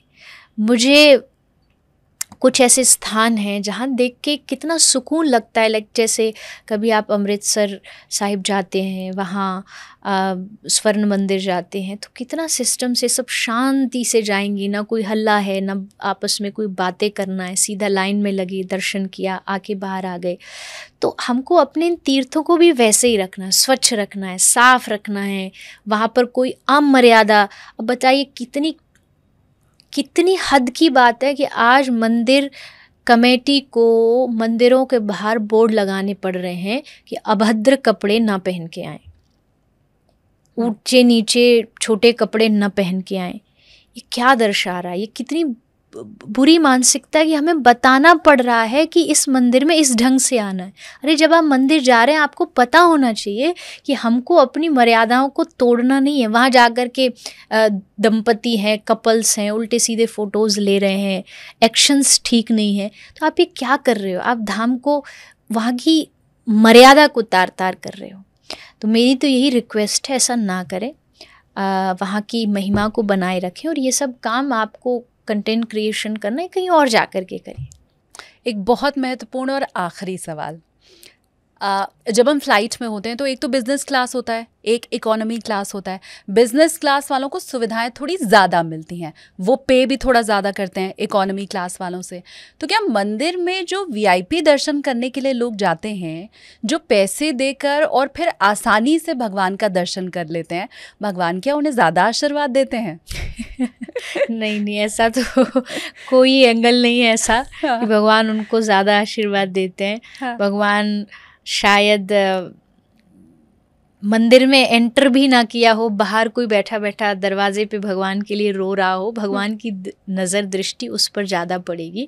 ऐसा कभी नहीं सोचना अल्लाह आप धक्का कर रहे हैं, ज़बरदस्ती घुसने की कोशिश कर रहे हैं कि हमको तो फ्रंट से ही दर्शन करना है। अरे पीछे खड़े हो जाओ, पीछे खड़े होकर दर्शन कर लोगे तो शायद भगवान भाव देख रहे हैं आपका।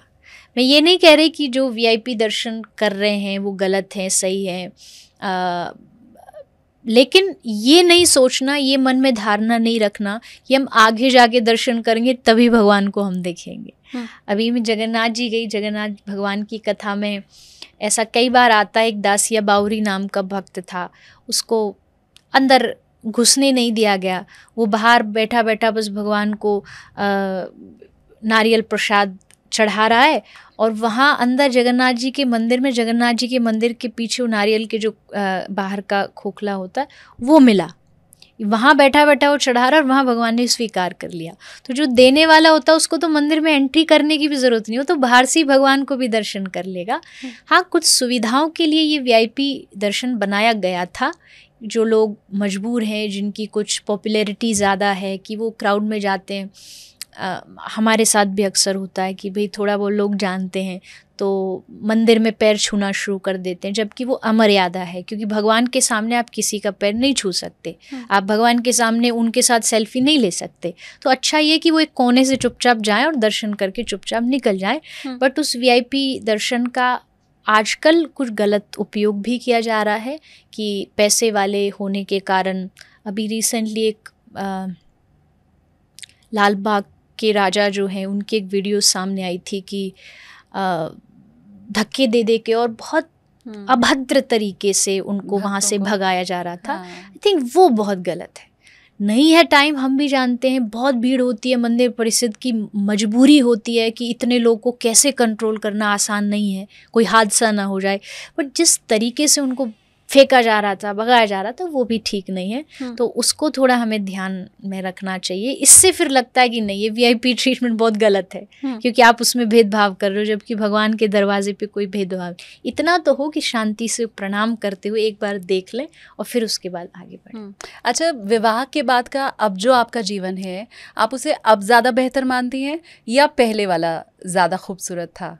मेरी नज़र से तो शायद दोनों ही अच्छे हैं। तब भी यही काम था, अब भी यही काम है। और तब भी भगवान की कृपा से पूरा परिवार। बहुत सी लड़कियां, कुंवारी लड़कियां जो आपकी फ़ैन हैं, वो ये समझना चाहती होंगी कि आगे के जीवन में दुविधा तो नहीं है, तो उस लिहाज से भी ये सवाल है। अगर कोई सही साथी मिल जाएगा तो बिल्कुल भी नहीं, क्योंकि आपको वो मदद करेगा, आपको आगे बढ़ाएगा। आप परिवार ऐसा मिल जाएगा जो समझेगा आपके काम को, तो बिल्कुल भी ऐसा नहीं। ये थोड़ा सा भाग्य और भगवान की कृपा दोनों पे निर्भर करता है। हाँ, गलत अगर कोई चुन लिया गया या कुछ ऐसा हुआ तो शायद मुश्किल भी हो सकता है, लेकिन हम गलत क्यों सोचें। हमेशा अच्छा सोच के चलना चाहिए, हमेशा ये सोच के चलना चाहिए कि भगवान ऐसी कृपा करो कि मेरे जीवन में जो भी आए, मैं जो काम कर रहा हूँ, कर रही हूँ, वो हमेशा करता रहूँ, चाहे वो सामाजिक काम हो, चाहे वो अपना कोई काम हो, नौकरी हो, बिजनेस हो। तो दोनों अगर मिलके साथ में करेंगे तो वो काम और ज़्यादा निखर के आएगा, क्योंकि पहले आपके पास 2 हाथ थे, अब 4 हाथ हैं। अब आप उस काम को और अच्छे से कर पाओगे, बेहतर तरीके से। आपके साथ ऐसे ही हो रहा है? जी हाँ, मेरे साथ बिल्कुल ऐसे ही हो रहा है कि हाँ, डर नहीं, पर एक हल्की सी झिझक तो रहती है कि पता नहीं शादी होने के बाद आप कैसे करोगे, आप जिस रास्ते से, आप घर को भी इतना टाइम नहीं दे पाओगे, आप घर के कामों को टाइम नहीं दे पाओगे।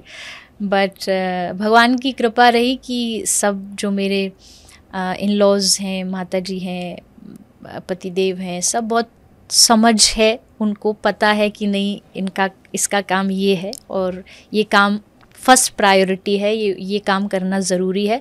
तो उन्होंने हमेशा साथ दिया है, आगे बढ़ाया है, चीज़ों को जितना हो सके सपोर्ट किया है। तो भगवान की कृपा रही है और आई थिंक ऐसे ही रहे सारा जीवन कि मेरा ये जो लक्ष्य है कि मैं अपना जीवन भी अच्छा करूं और साथ साथ में लोगों का भी, तो उसमें मुझे ऐसी मदद मिलती रहे। बहुत शुक्रिया चित्रलेखा जी, और हमारी तरफ से भी आपको बेस्ट विशेस। आप ऐसे ही लोगों को जागरूक करती रहें, भगवान के प्रति उनके प्रेम को बढ़ाती रहें। आपसे जितना समय मांगा था उससे ज़्यादा समय मैंने लिया, इसके लिए मैं माफ़ी भी आपसे चाहती हूँ। लेकिन बात जब शुरू हुई और मैंने पहले ही कहा था कि वो इतना सुकून देने वाली, शांति देने वाली होती है कि समय का पता नहीं चला। बहुत शुक्रिया आपका हमारे साथ जुड़ने के लिए। धन्यवाद। मुझे भी आपके प्लेटफॉर्म पे आने का मौका मिला और सबने हमारी बातों को लोग सुनेंगे और कुछ ना कुछ अच्छा उसमें से चुनेंगे और अपने जीवन को अच्छा बनाएंगे। बहुत शुक्रिया। राधे राधे। राधे राधे।